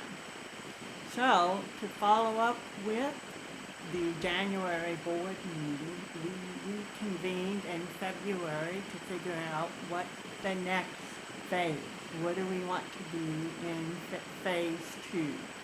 And we decided that we have the purpose of phase 2 would be to focus on continuing investigating on how we can improve or modify the current dorm program. That we would do solicit stakeholder feedback, specifically parents of students who live in the dorm program. And then third, we would do a workforce analysis. That's what we're proposing to do in phase 2. Specific steps that we can take is that, well, first of all, to get feedback from you this afternoon as to next steps. Then to do phone interviews. We've already put together a proposed list of questions for your review on what we can be asking the parents of those students who live on the Tucson campus. Then we would do a workforce analysis of our dorm program to see if we can become more effective, cost efficient, and then provide a report to you in the May 9th board meeting. There's a lot more information in the sheets that you see in board docs, but that just summarizes what we want to do for the phase 2. Once we get your feedback as to what needs to be included, we will do the work in collecting the additional information and providing you with a separate report in the May 9th board meeting.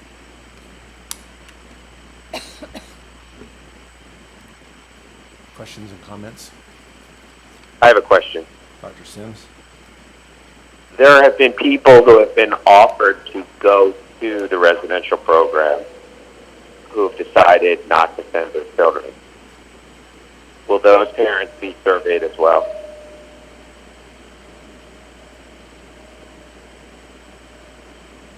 We can. If we know who they are, we can, absolutely. Does the agency know who they are? I'm not sure. Kristen? We could probably get a list.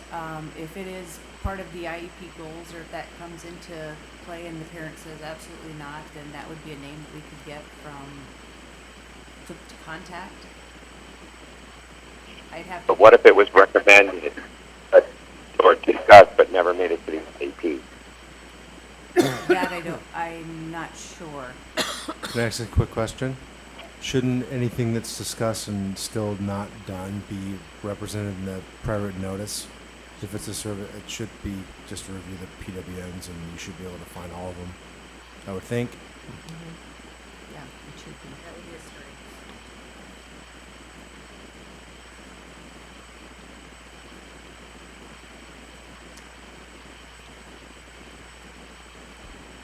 additional questions, comments? Dr. Sims, did you hear that response?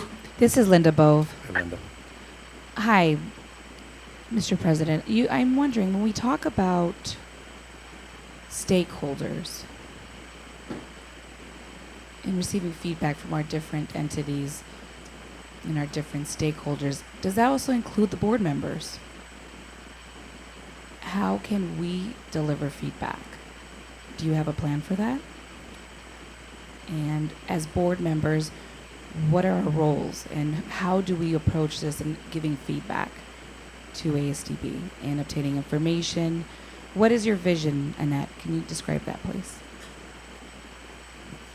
I'd not considered including board members. So we've not developed a survey for board members. But we would be happy to do that, to include your thoughts and information you have, and put that together into a report. Okay. That would be great. That not specifically what I mean, but thank you. What I'm trying to say, how can I say this? Will we be the last group to vote on the decision regarding the feasibility study, correct? That will be the end process. Right? Annette, I'm sorry, I can't see you, but I'm assuming that's where we are. Really, it's up to you, the board, to make that determination.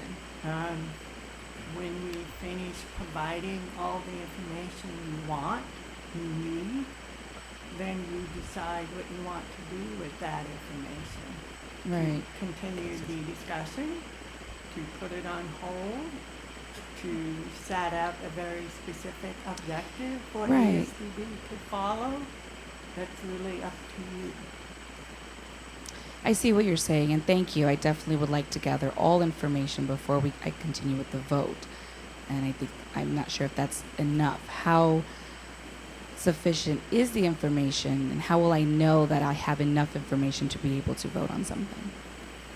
I guess maybe, do I need to make myself a little bit more clear?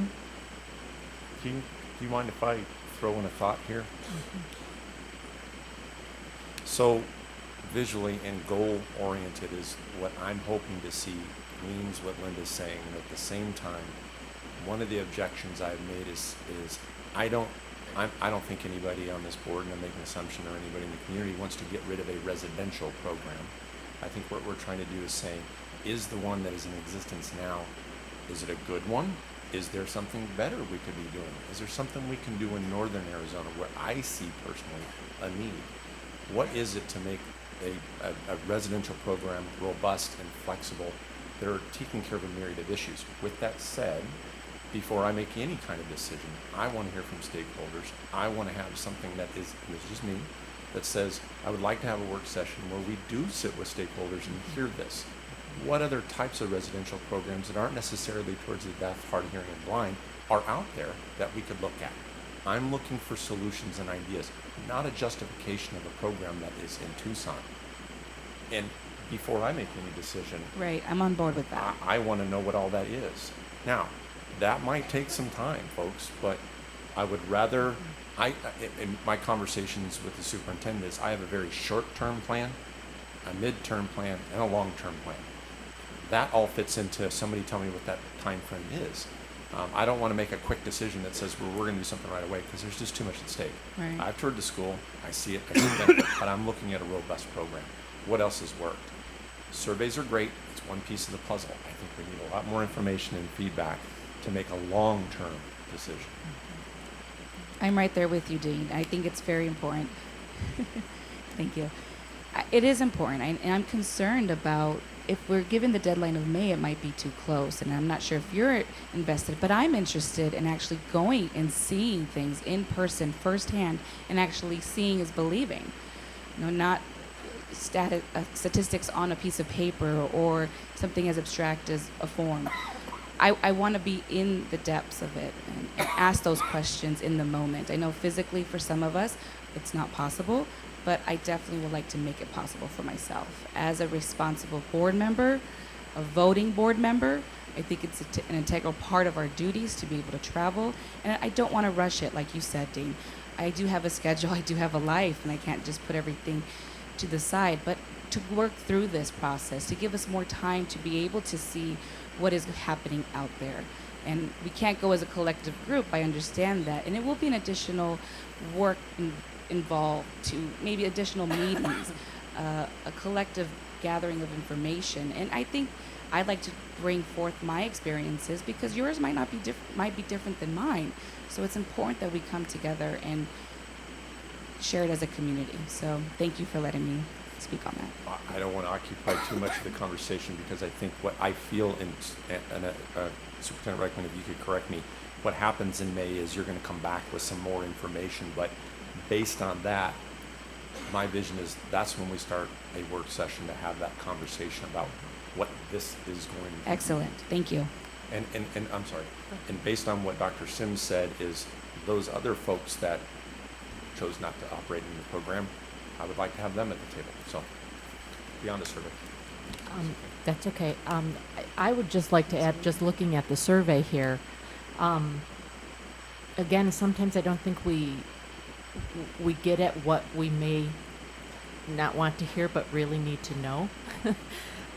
And so maybe talking to some of the parents that have students here, or some of those parents that chose not to put students at the Tucson campus, asking them if the residential, I see, you're asking if the dormitory wasn't there, but what would an ideal dormitory program look like?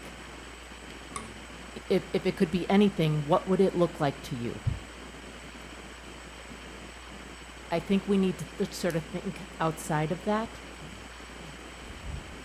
I also, having had a little bit of conversation with Dean, I think one of the stakeholders we need to also talk to is maybe the students to see where they see a benefit. Or not. They may have just been put here and, The dorm students. or former dorm students. Right. Recent graduates. This is including alumni as well. Okay. I would say, I wouldn't say alumni 30 years ago necessarily, but I would say alumni in the last, 3 to 5 years. And this is Lynn, to piggyback on that, I know that we've had some students who have chosen to leave the dorms and go back to their home schools. Mm-hmm. If we could find and get information from them as well.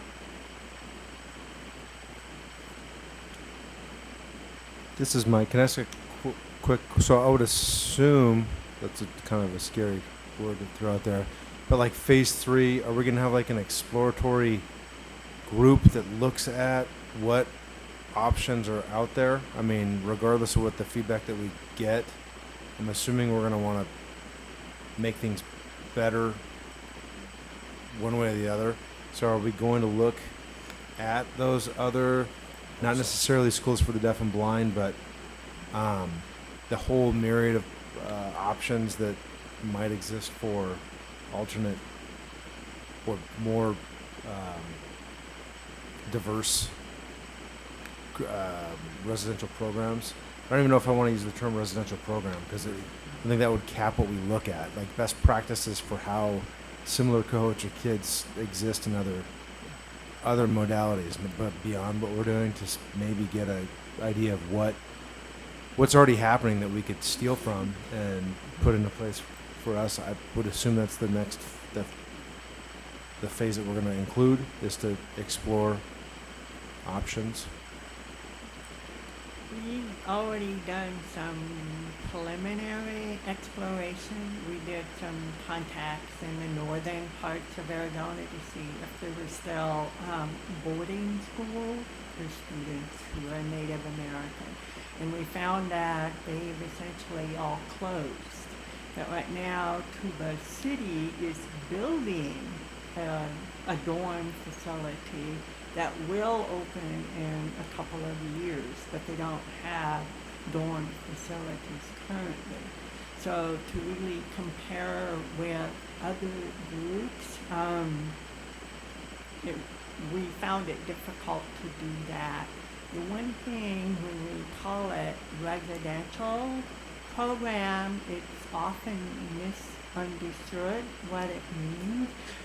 Residential programs for students who are mentally ill, for students who are in the juvenile detention system, have very different kinds of living arrangements than we do. So if you notice the way I sign, I'm not signing residential program, I'm signing dorm programs, because it really is a dormitory, that the whole focus is on the academic, looking at the FAPE and the IEP and the least restrictive environment.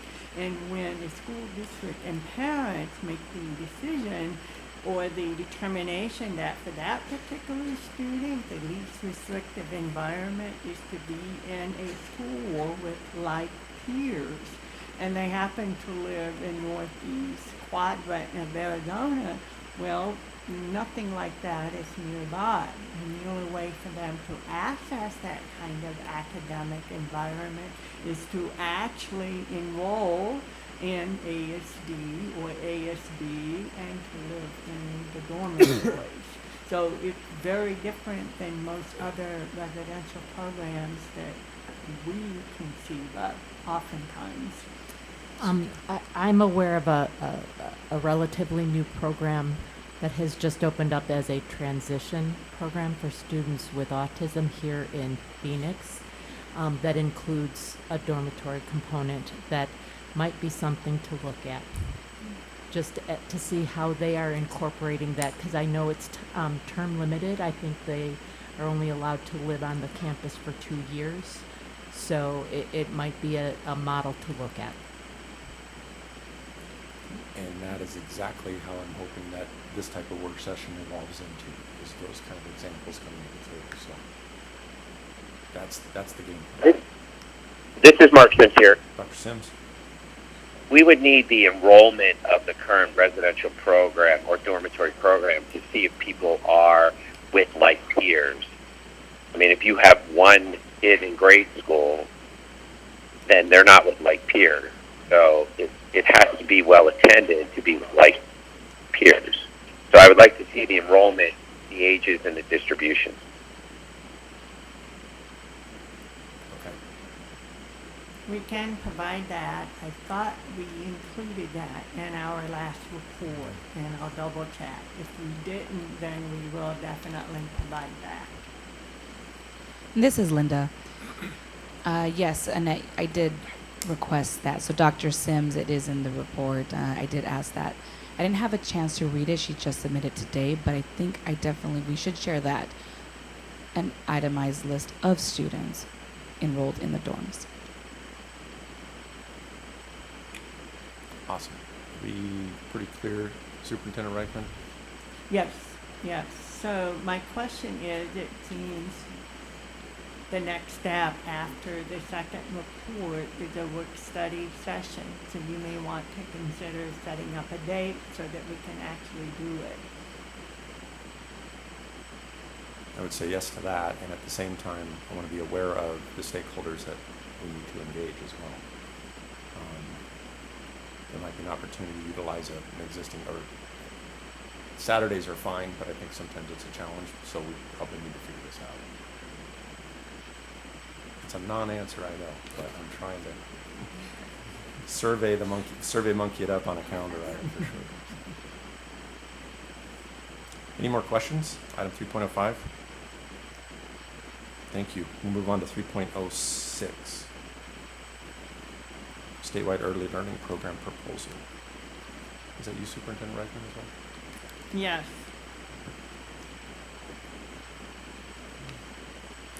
This is just a brief three-page synopsis here.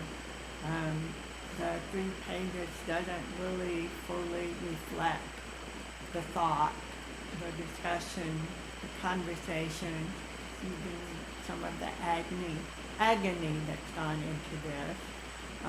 But it seems the timing is right now with the confluence of events going on.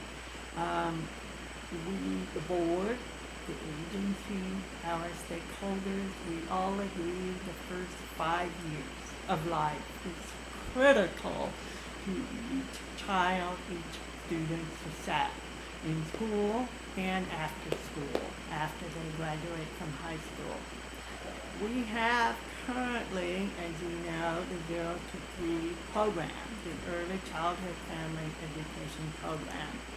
We also have 3 preschools. I didn't really fully understand that myself until a few months ago. The 2 preschools that I knew about, clearly understood, were the 2 that we have, one here at Phoenix Day School for the Deaf and the one on the Tucson campus, the preschool for ASD. We also have a contract with Foundations for Blind Children, FEC, for preschool program there, and they serve the Phoenix metropolitan area. So when we look at the 0 to 3 and the 3 to 5, and those of you who are in the business of early learning, early intervention, know better than I know some of the challenges that occur in that transition between being 2.5 to preschool at 3. And if you look at the data on the second page, you can see very clearly that we have more than 400 families being served by our teachers statewide. But then when you look at the preschool students, you can see that number is much smaller. And I even included those preschool students that are being served by our itinerant teachers in the co-ops. We do have some, not many, but some. So for me, that's a very clear indication that maybe there are missed opportunities here to provide that support in that transition from being 2.5 to 3 and being enrolled in a local preschool. So with that, thinking about this, thinking about the challenges, thinking about the additional funding that we just got. We got $1.6 million, as some of the teachers here have said. We've hired new teachers, we've provided training. Barbara Schwab has worked very hard to integrate the new teachers with existing teachers, to provide them with the mentoring and the support. She's also worked very hard to put together a program evaluation plan with support from others in the agency. So with that, we have a lever now to really push this to the next level. And how do we do that? How do we do that? Our contract with FEC ends this year. We may extend it one more year, but we're looking at maybe expanding the preschool contracts that we have. If we were able to better track the students that are placed in the local preschool, maybe we could develop partnerships with school districts to serve those students, that we can embed our teachers in the regular preschool classroom to support that particular student. I think it's possible. I think there's a lot of different ways you can be doing this. So I'm proposing, I'm not asking for a vote, but just wanted to let you know that we are seriously considering combining under one statewide early learning program director both the ECFU and the preschool programs that we have. This is Lynn. I have one question. Can I just ask a clarifying question really quickly of Annette? When you're saying consolidating under one director, does that mean we're focusing on 0 to 5 entirely without dropping, I said losing any children through the cracks in that transitional phase from early childhood to preschool? So there's that continuum without any gaps. Is that what you're saying? Yes. Great. Thank you. My question was, will there be any funding issues with the birth to 3 money that we got? One thing that some of us don't understand, and myself too, I'm still learning, is that the funding mechanism for 0 to 3 is very different from the funding mechanism for 3 to 5. The 0 to 3, we just use general funds. We have a commitment to serving these students. Before we were using $2.6 million of general funds to support the program. We got additional funding at 1.6, so total agency commitment is $4 million for the 0 to 3. Now, when they transfer into preschool, they become vouchered. So, in actuality, if we could develop partnerships with school districts, then we could get voucher revenue to support our work in supporting those students. The potential is there. Thank you. Superintendent, this is David, Board Member Nigro. A couple questions. One, I mean, I think it's a good idea that we're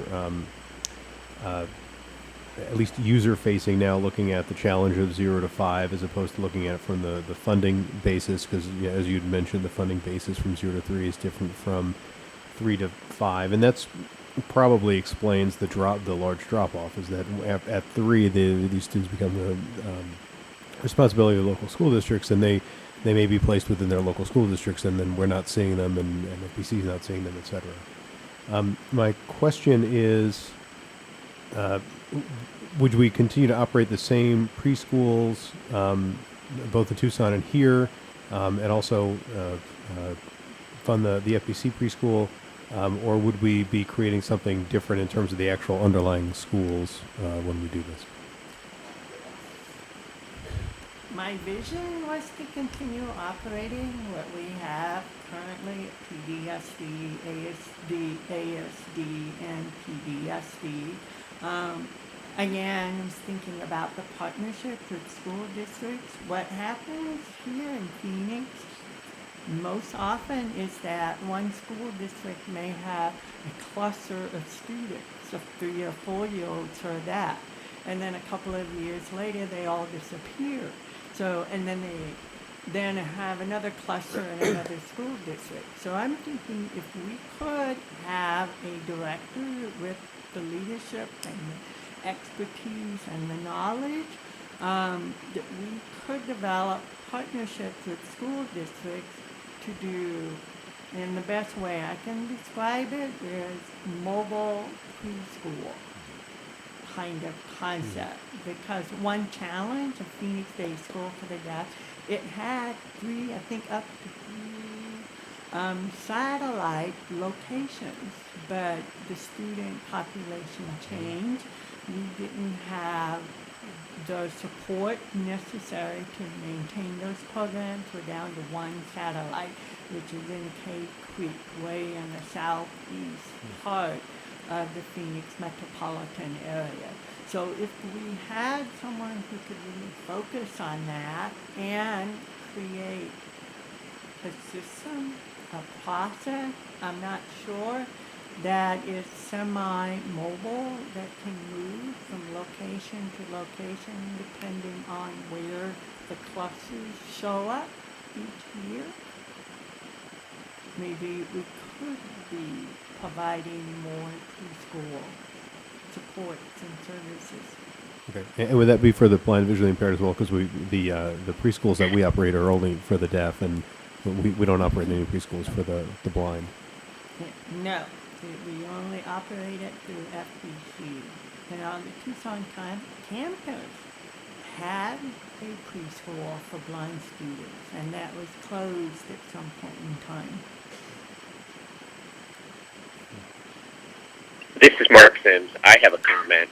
I would suggest that you call it birth through transition, because you don't know when the transition is going to occur. For instance, a hearing impaired child can be identified at 2.5 and might not be ready to be mainstreamed if that's what the parents want at 5. So I'm not sure if 5 makes sense as compared to a transition to the next step, whatever that is.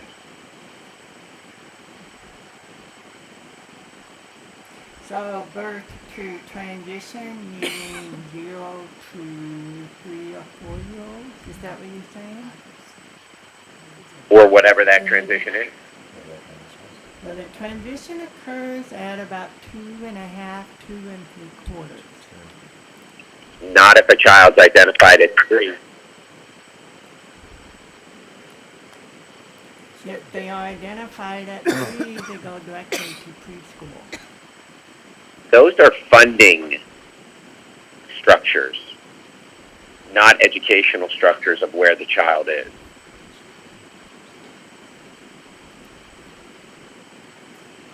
Yeah, the way the funding is structured with the vouchers, they are definitely site-based. So if we're talking about 3 and 4-year-olds, the expectation is that they will go to a school, a preschool, and be provided the preschool experience there. There are no expectations of services being provided in the home with the family. And there's no funding for that to happen as well. Well, maybe we need to figure that out, because there are kids who will be identified at 3 or 2.5, and then the parents are very anxious because they're going to lose services at 3. I'm not sure that's in the child's best interest. Okay. Can I ask a question? I'm going to sort of piggyback on to what Dr. Sims is saying. For example, I'm aware of a child that's been identified at age 4. And at age 4, putting them into a preschool 3 to 5 program, they're already so behind their peers that it's almost a detriment to try and get them, to plop them in where they are, just not going to succeed. So how do we bridge that and be able to keep them in an environment where they have that exposure and have the ability to catch up without feeling like they are just, chasing the group from the start? It is. This is starting to get very, very detailed and complicated. So there's a comment off to the side here that this sounds like another work session. Yes, it does. I do, and I do believe that we should do that, because this is a new structure, it's a new way of looking at it, and I think we need, for it to be successful, we need to build it strong, to make sure that services are being provided equitably across the state, and that our little ones are being, we know how critical those first 5 years are. We don't get them then. And I would just add to that, maybe we need to educate the legislators to the point of saying birth, 0 to 3 is an age, but maybe we need to be looking at them and identifying them developmentally in accordance with their peers. So if they're identified at 4, but developmentally, language-wise, they're at 2, then they need services for birth to 3, and the funding should follow them.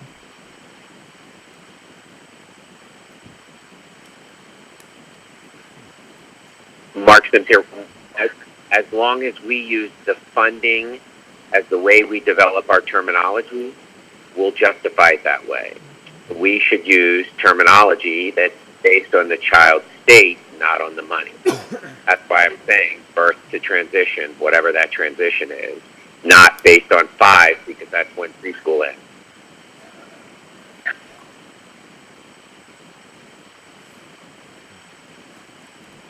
So are you suggesting that Bert to transition, and how do we define the transition? We are the subject matter experts, and we work with the family and the educators to determine when that happens.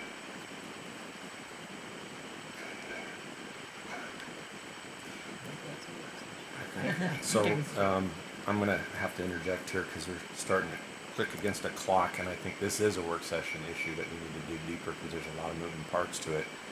With that said, I'm also running against a clock of some transportation issues with some folks that I'm being told I need to get some folks out of here by 7. So I want to accommodate everybody I can, but I want to kind of start to move through this agenda if we could. Any other any other comments on this item? Otherwise, Annette, I think we're going to have some conversations about work sessions and when we get this brought before us as well. Okay, now I'm off to item 4.14, I believe. Approval of teacher contract template. Superintendent Rex, Assistant Superintendent Rex, excuse me. Yes, in the January meeting, the rough draft was brought for some discussion and comment.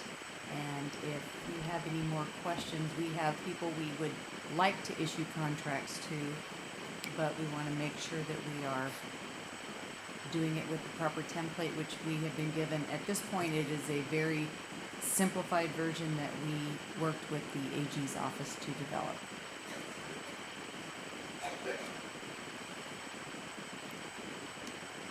Any questions on that?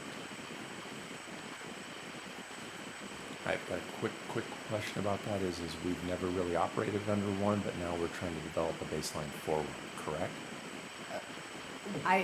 Anita and I actually went through HR and we found that contracts were issued in the early 80s. I have people that have actually signed contracts. And if you lay the basic template that was developed, it looks similar without some of the legislative things that changed. So they have existed at ASDB. Neither one of us could determine the why of them going away. But we're in a rebuilding stage for sure, and as we go through the process, there'll have to be more input and whatnot. But at this point, we have the AG's basic template. This is Lynn, and my jaw has dropped. Our teachers have not had contracts prior to this. Anita, could you step up to the mic to explain the whole letter of intent thing? I sign one every year. I am from public education. I understand this, but I'm also an employee of ASDB, and I'm learning slowly, and it's confusing. Can I ask a quick, this is Mike, is this because the ASDB is seen as an institution by law and not a school? It bounced, yes, as far as we could figure, it bounced back and forth. But we have worked with the Attorney General. When I came on in 2016, it was one of the plates that was handed to me from the assistant superintendent at the time, and we've been working on it since then. And there's a lot of reasons we'd like to do it, but That is correct, according to Dr. Rex. In looking at some of our seasoned employees, I was able to go back and verify that from around 1977 to the early 80s, we did have contracts. And like she said, there was no rhyme or reason why we could determine why they went from contract to intent to return. I can only assume maybe that was administration changes. Any additional questions? If hearing none, I entertain a motion to approve. Second. Sorry, I move. I'm sorry. I moved to approve of agenda 414. Okay, I have a motion. Do I have a second? I second. A motion and a second. All those in favor say aye. Aye. Aye. All those opposed? Motion carries. Item 5.01, information discussion items, Finance Committee report.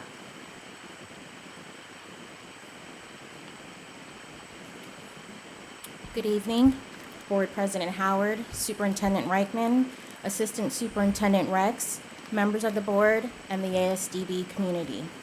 Our most recent Finance Committee meeting was held on February 27th with board members Manley and Gordon and Superintendent Reichman. In that meeting, we discussed some informational items and we reviewed the financial reports for the months ended January 31, 2019 and 2018. As you can see in the beginning of my report, a few informational items have been identified and added. The first being the $900,000 that we received as one of the beneficiaries of the state's Volkswagen settlement. And of that amount, ASDB will receive $700,000 in fiscal year 2019 and the remaining $200,000 in fiscal year 2020. ASDB plans to use the Volkswagen settlement monies to purchase 6 new school buses in fiscal year 2019. And because ASDB is able to use the monies from the Volkswagen settlement for school bus replacements in fiscal year 2019, we requested and we were approved by the Governor's Office of Strategic Planning and Budgeting an appropriation transfer to shift $369,000 of the $738,000 from the school bus replacement line item to our operating budget, which we expect to purchase up to 15 new general fleet vehicles for the regional cooperatives. We will request another appropriation transfer in fiscal year 2020 and submit a decision package with our OSPB budget submission to have ongoing funding included in the baseline beginning in fiscal year 2021 for the refresh purchasing of the general fleet vehicles. The second informational item relates to the 2020 baseline report. The Joint Legislative Budget Committee baseline was published in January 2019, and it shows an estimated increase of approximately $791,300 as identified on page 1 of my report, and it includes our appropriated funds from fiscal year 19 to fiscal year 20. It should be noted that the baseline provides only an estimate of the state's general fund balances and does not represent a budget proposal, but it is an estimate of available resources after the statutory requirements. The approved fiscal year 2020 appropriations report is expected to be published by the Joint Legislative Budget Committee in June, and I expect to be able to provide any updates to our appropriations in the July board meeting. In summary, the fiscal year 2020 baseline includes an increase of approximately $1.3 million from the Schools for the Deaf and the Blind Fund, which consists of about $695,000 for a base adjustment due to higher than budgeted costs for our special vouchers, as well as $245,000 for a base level increase of 2% for inflation. The remaining $322,000 is for an additional base level increase for the teacher pay raises, and the amount of the additional base level increase may increase by an additional 5% in the spring of 2019 after additional formula data for the fiscal year 2019 becomes available. Also, as we've been discussing in the meeting tonight, you will recall in the fiscal year 2019 budget, we were appropriated $2.1 million from the telecommunication fund to fund the additional early 21 early intervention specialists. Of that amount, $1.6 million is to begin funding or will be ongoing to fund the intervention specialist salaries, and the $470,000 was just one-time funding in fiscal year 2019, and that was to purchase the fleet vehicles for each of those intervention specialists. What the fiscal year 2020 baseline does, it shifts it from the telecommunication fund, the $1.6 million, to the general fund, and removes the one-time funding of the $470,000. To also briefly summarize the fiscal reports as discussed in the Finance Committee meeting, there were 539.9 FTE full-time equivalents and about 111 vacant positions. Those vacancies include about 37 teachers, 15 instructional assistants, 3 residential service assistants, 18 educational interpreters, about 14 bus drivers, and 24 various other positions. As of February 2019, we've had about 2,079 students. In comparison to February 2018, we had 2,110 students. It was suggested in the Finance Committee meeting that I provide student enrollment data, and you can also see that on page 6 of the report that was submitted. And what I attempted to do was sort it by disability and then also show you that by revenue source. And when I mean revenue source, identifying the number of students that we receive voucher for, and then also identifying the number of students that we receive, do the fee for services as well. And just as a base of clarification, based on some comments that were made this evening, 75% of our total program costs for expenditures are attributed to our students, not the 45%. Also, it's noted that 15% of the expenditures relates to administration, and the remaining 12% is for agency-wide services, which would include telecommunication as well as facilities.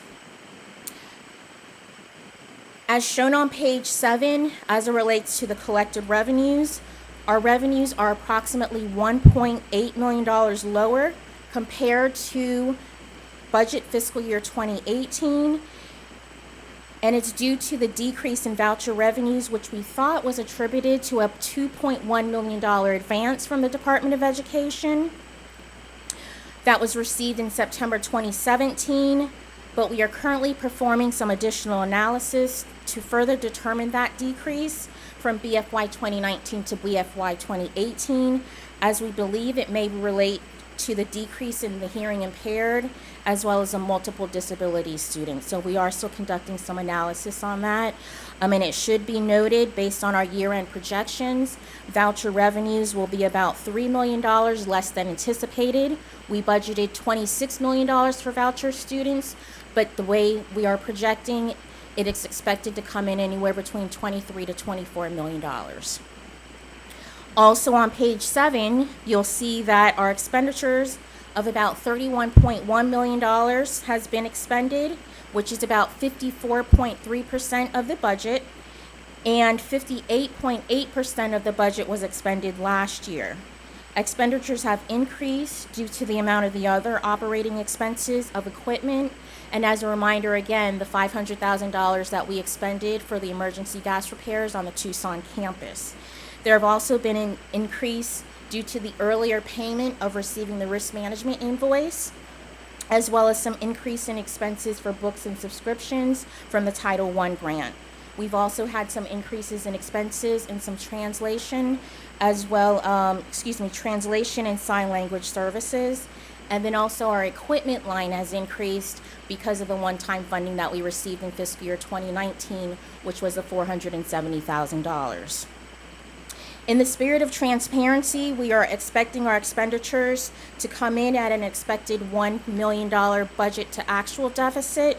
And as I mentioned, coupled the expenditures of the $1 million and the $3 million for the revenues that are coming in lower, we're projecting anywhere from a $1 million to $2 million use of our available cash balance. As a result, as the Executive Director of Business Services, I will continue to monitor our revenues and expenses and will take any additional fiscal steps as needed to rectify the situation. Last but not least, our BFY 19 encumbrances have been lower than last year, and that's primarily due to the transition from the statewide e-procurement system, which I've mentioned previously. We transitioned from the Procure AZ system to the new state system APP. Although the system went live in October of 2018, ASDB did not begin going live until February of this year, and that was due to some challenges internally with trying to make sure all of our users had the full functionality to enter the requisitions, and we did not really fully begin utilizing the system until then. I have participated in other CFO meetings through the state, and it was not just an ASDB issue, it was a statewide issue. But as a result of the delay, we did have to do manual purchase orders, which have not been reflected in the reports that I have provided. I will expect that the next report that I provide for the next meeting, the encumbrances will be up to date. And that concludes the March report based on the data as of January 31st.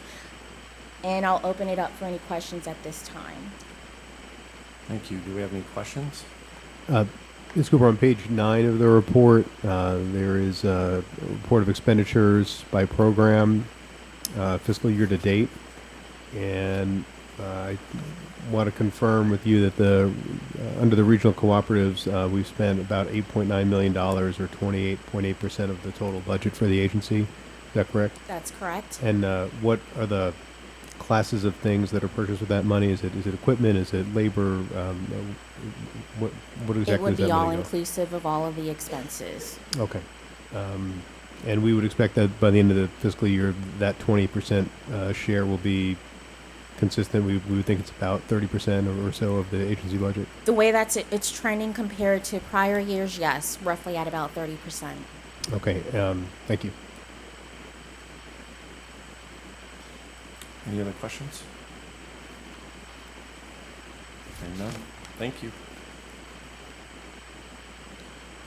On to item 7.01, introduction, possible discussion of policies, JL and EEDE.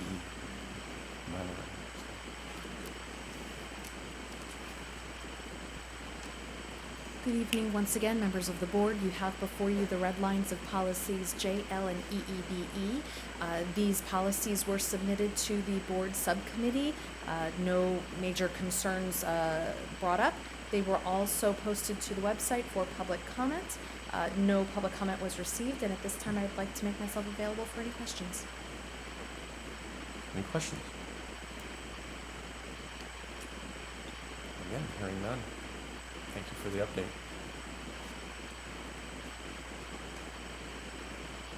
Okay, item 7.05, Ombudsman report.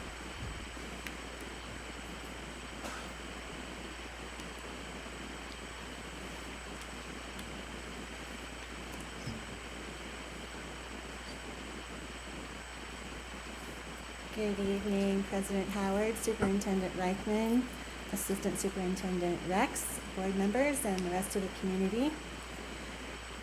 So the ombudsman position, the office, aka me, has been around for almost 6 months now, and I will have a report for you at the next meeting that we have so that you can actually get some data. The data is pretty small still.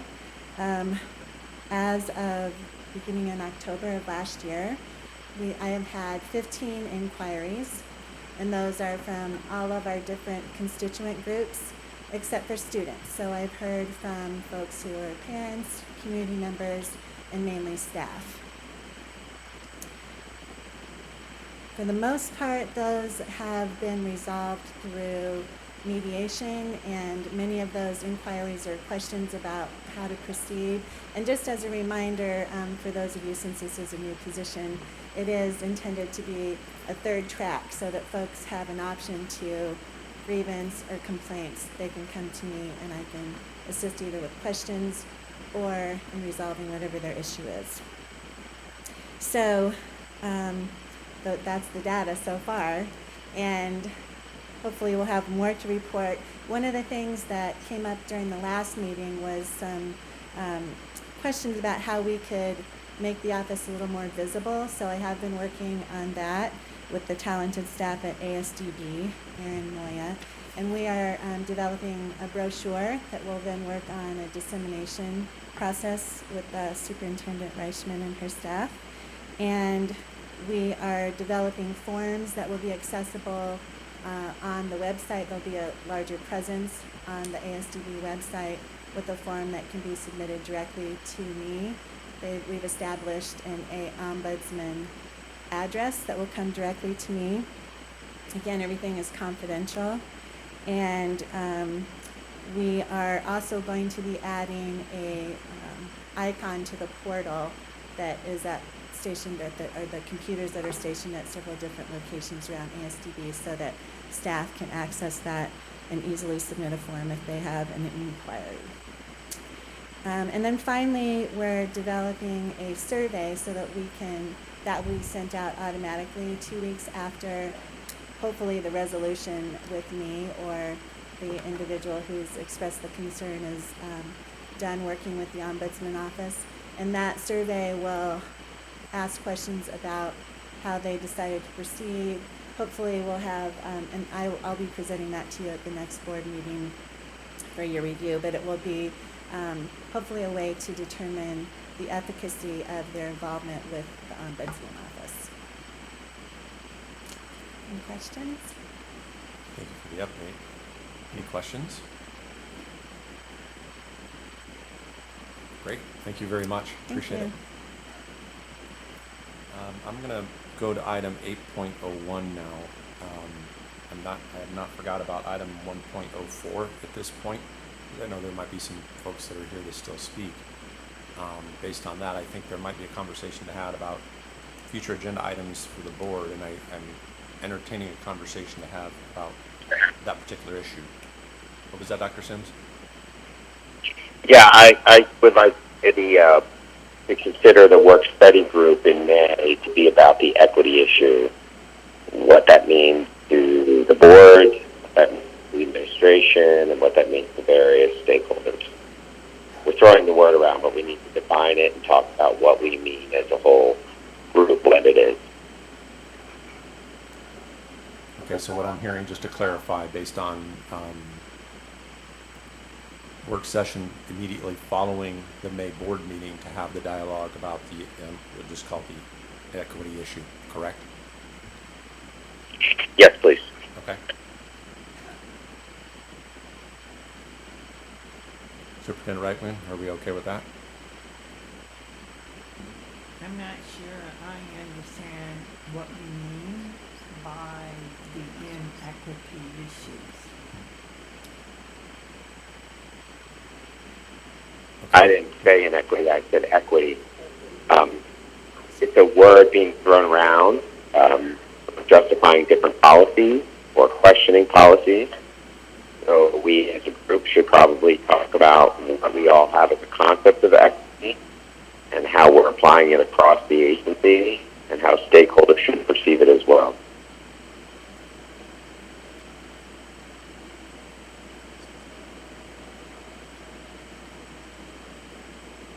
Okay, Dr. Sims, you're also talking about in relation to the co-ops, all of the above. Yes. Okay, we will definitely have that item on.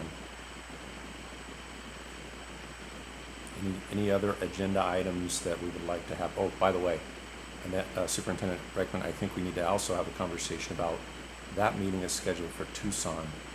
I highly recommend, and we got to figure this out, is potentially have it here in Phoenix. You think the board can decide to have the meeting here in Phoenix? I don't know if as a formal motion, I think there might have to be. Yeah, so Okay. it requires a motion. So based on that, Well, I don't believe there's an action item. I'm sorry, this is Shelley. So what's the reasoning for There's no having the action meeting item. here in Phoenix? well, my impression is that I have a lot of people from northern Arizona that are very interested in this issue. And rather than have them travel all the way from Tucson, let's put it in the middle again and have it in Phoenix. We can flip board meetings to the Tucson meeting in June. Does that make sense? Okay, this is Shelley. I was hoping to meet with students who are living in the dorms, and so that we could talk with them during that board meeting or previous to the board meeting to figure out what they're feeling if we're discussing possible closure of the dorms. Okay, so let me rephrase that because we're not talking possible closure of a dorm. I think I said at the very beginning of the meeting as well. I'm sorry. Just And- for and point let of me- clarification, I right. think that Shelley was saying the dorms close in June for summer. I'm mistaken if that Correction was to the the interpretation. I'm like, I keep saying it Yes, over I'm and sorry. over. Correction to the interpretation. School So- will be ending in June. They'll be on summer break, so I want to make sure that we could talk to them prior to that. How do we, okay, I need help with this because I totally get that. I'm struggling with the issue of there's a paramount problem that we're facing specific to the relationships with Flagstaff. With that conversation, I need to get stakeholders in a room to start to solve this problem because it's just not going to get any better. And I also hear what you're saying, Shelley, is we need to meet with the students before they go on summer break. So I didn't mean to come across that hard, but I agree. I'm not sure how to do this. Sure, I'll give you that. Please be brief. All right.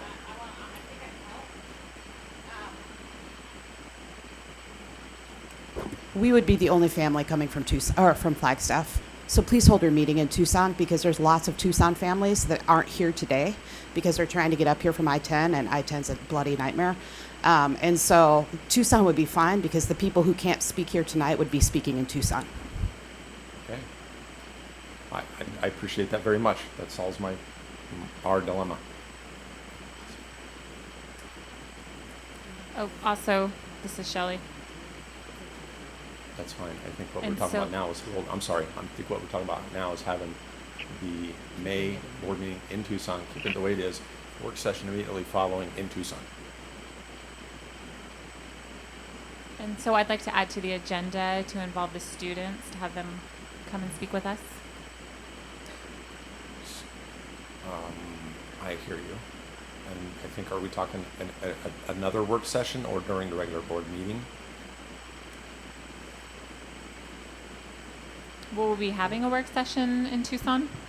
Yes, but I think the thought process is we have a regular board meeting followed by a work session to talk about the equity issue. But we can do it before. And this is Linda. Yeah, because we've done that before. I met with some of the students before last summer, and they were there for a camp, and that worked out well. We did it, I think, an hour and a half before. So. Yep, I'd be willing to do that as well. Yeah, I'd be willing to I do think that. Shelley met with Yes. me at that meeting. This is Linda.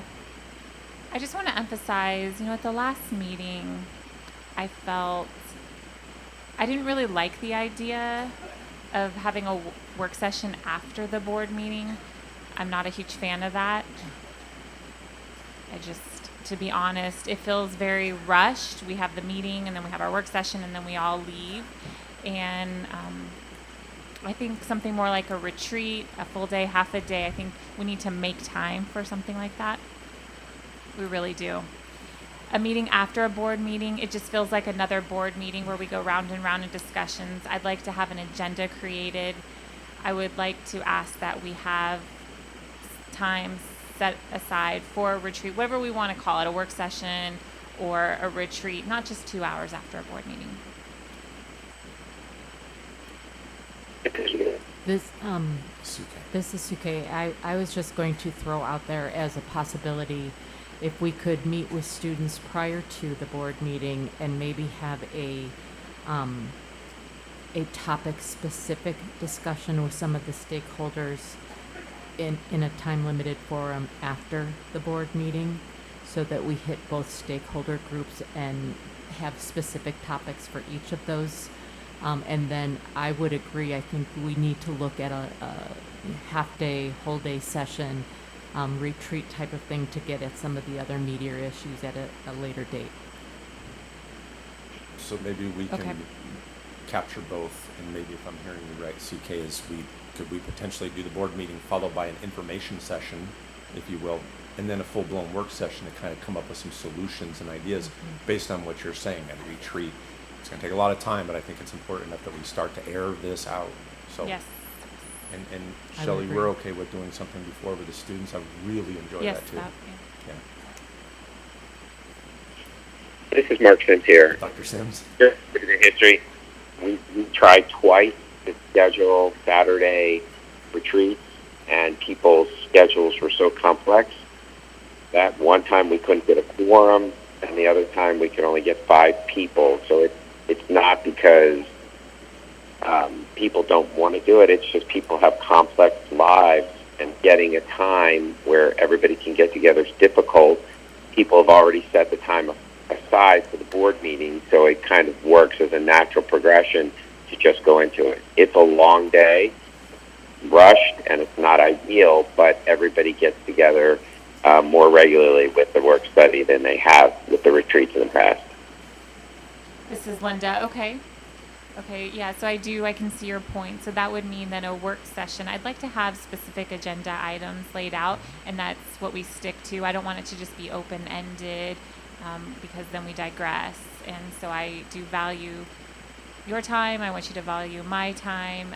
And so I would expect that all the board members would make a retreat a priority. I mean, that's one of the reasons we're on this board. So why are you here in the first place if not to make time outside of the board meetings as well?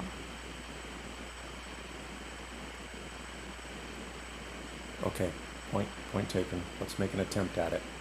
I think Thank it's you. important enough to do as well. Are we clear on the agenda items for the next meeting? Are there any others that we want to bring to the next or future board meetings? Future, the work session for the birth through 5. We need to look at that since we're going to be looking at kind of a new position and how that's going to look. I think we definitely need to prepare for that too.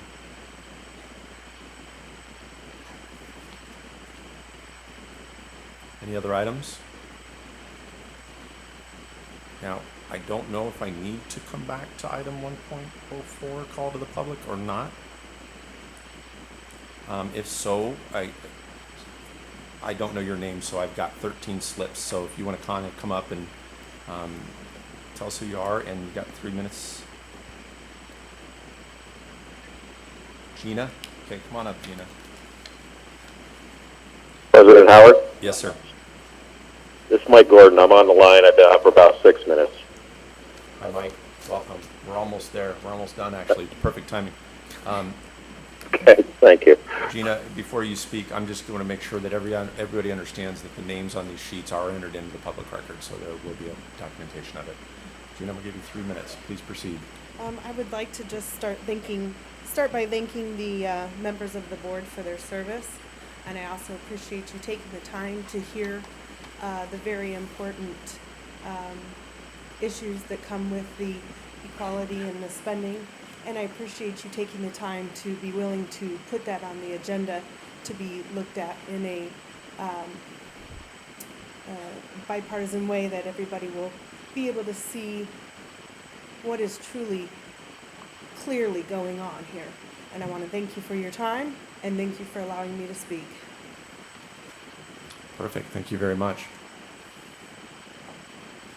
If there are no other speakers, I'm going to move to item number 9. Adjournment. I move we adjourn this meeting. I have a motion. Do I have a second? I second. All those in favor say aye. Aye. Aye. All those opposed? Uh-oh.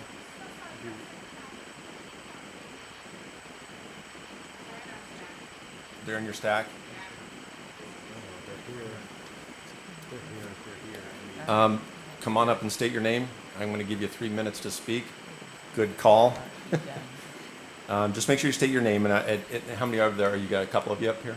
Come on up.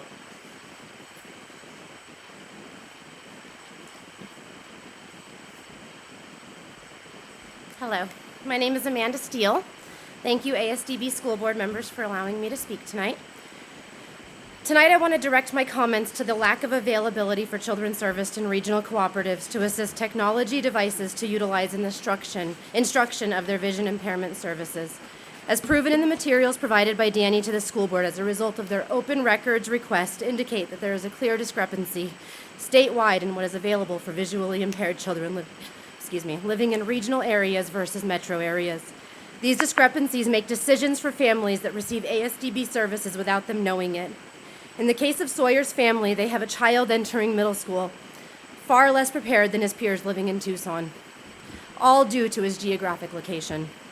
For 5 years, Sawyer received Braille education services with nothing more than a Perkins Brailler because those working in the education services in the North Central Regional Cooperative were untrained themselves in modern devices that help visually impaired students. ASDB staff didn't know what to recommend. They weren't exposed to what would be helpful. They were never offered in-services or annual training to show those interacting with children what was available. Visual impairment has been substantially benefited overall because of changes in technology and given the blind a new access to their world.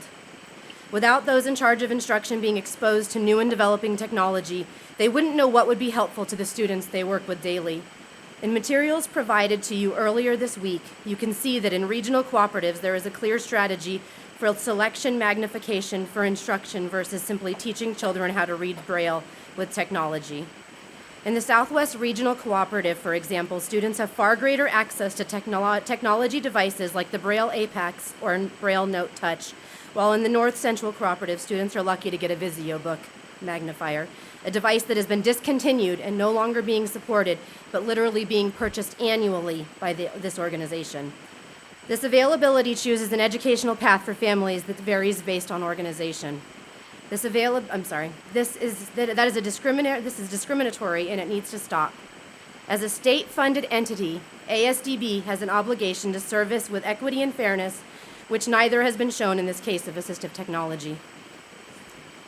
Tonight, I am specifically requesting that this board of directors ask ASDB administration to investigate this lack of equity specific to the availability of technology for visually impaired students living in regional cooperatives.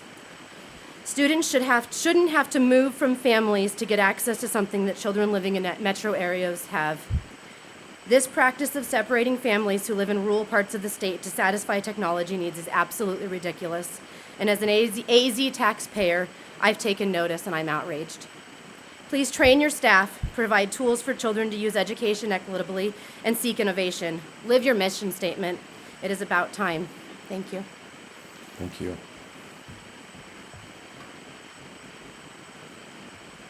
Is there a second speaker? Oh, I'm sorry, I didn't see it.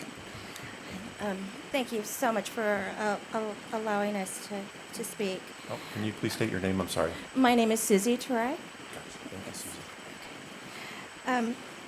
So this evening I wanted to speak to the issues of relocating students in rural parts of Arizona to receive services that children in metro areas get. It's disturbing to me and it hurts my heart as I'm also a mom of a child with a disability. This week, ASDB admitted in the Green Family's IEP meeting that they cannot deliver the services that Sawyer's peers in Tucson get and recommended day school placement, suggesting that this family should be split up and that siblings should live separate from each other. That as a parent, it just hurts my heart. And I lost my spot, I'm sorry.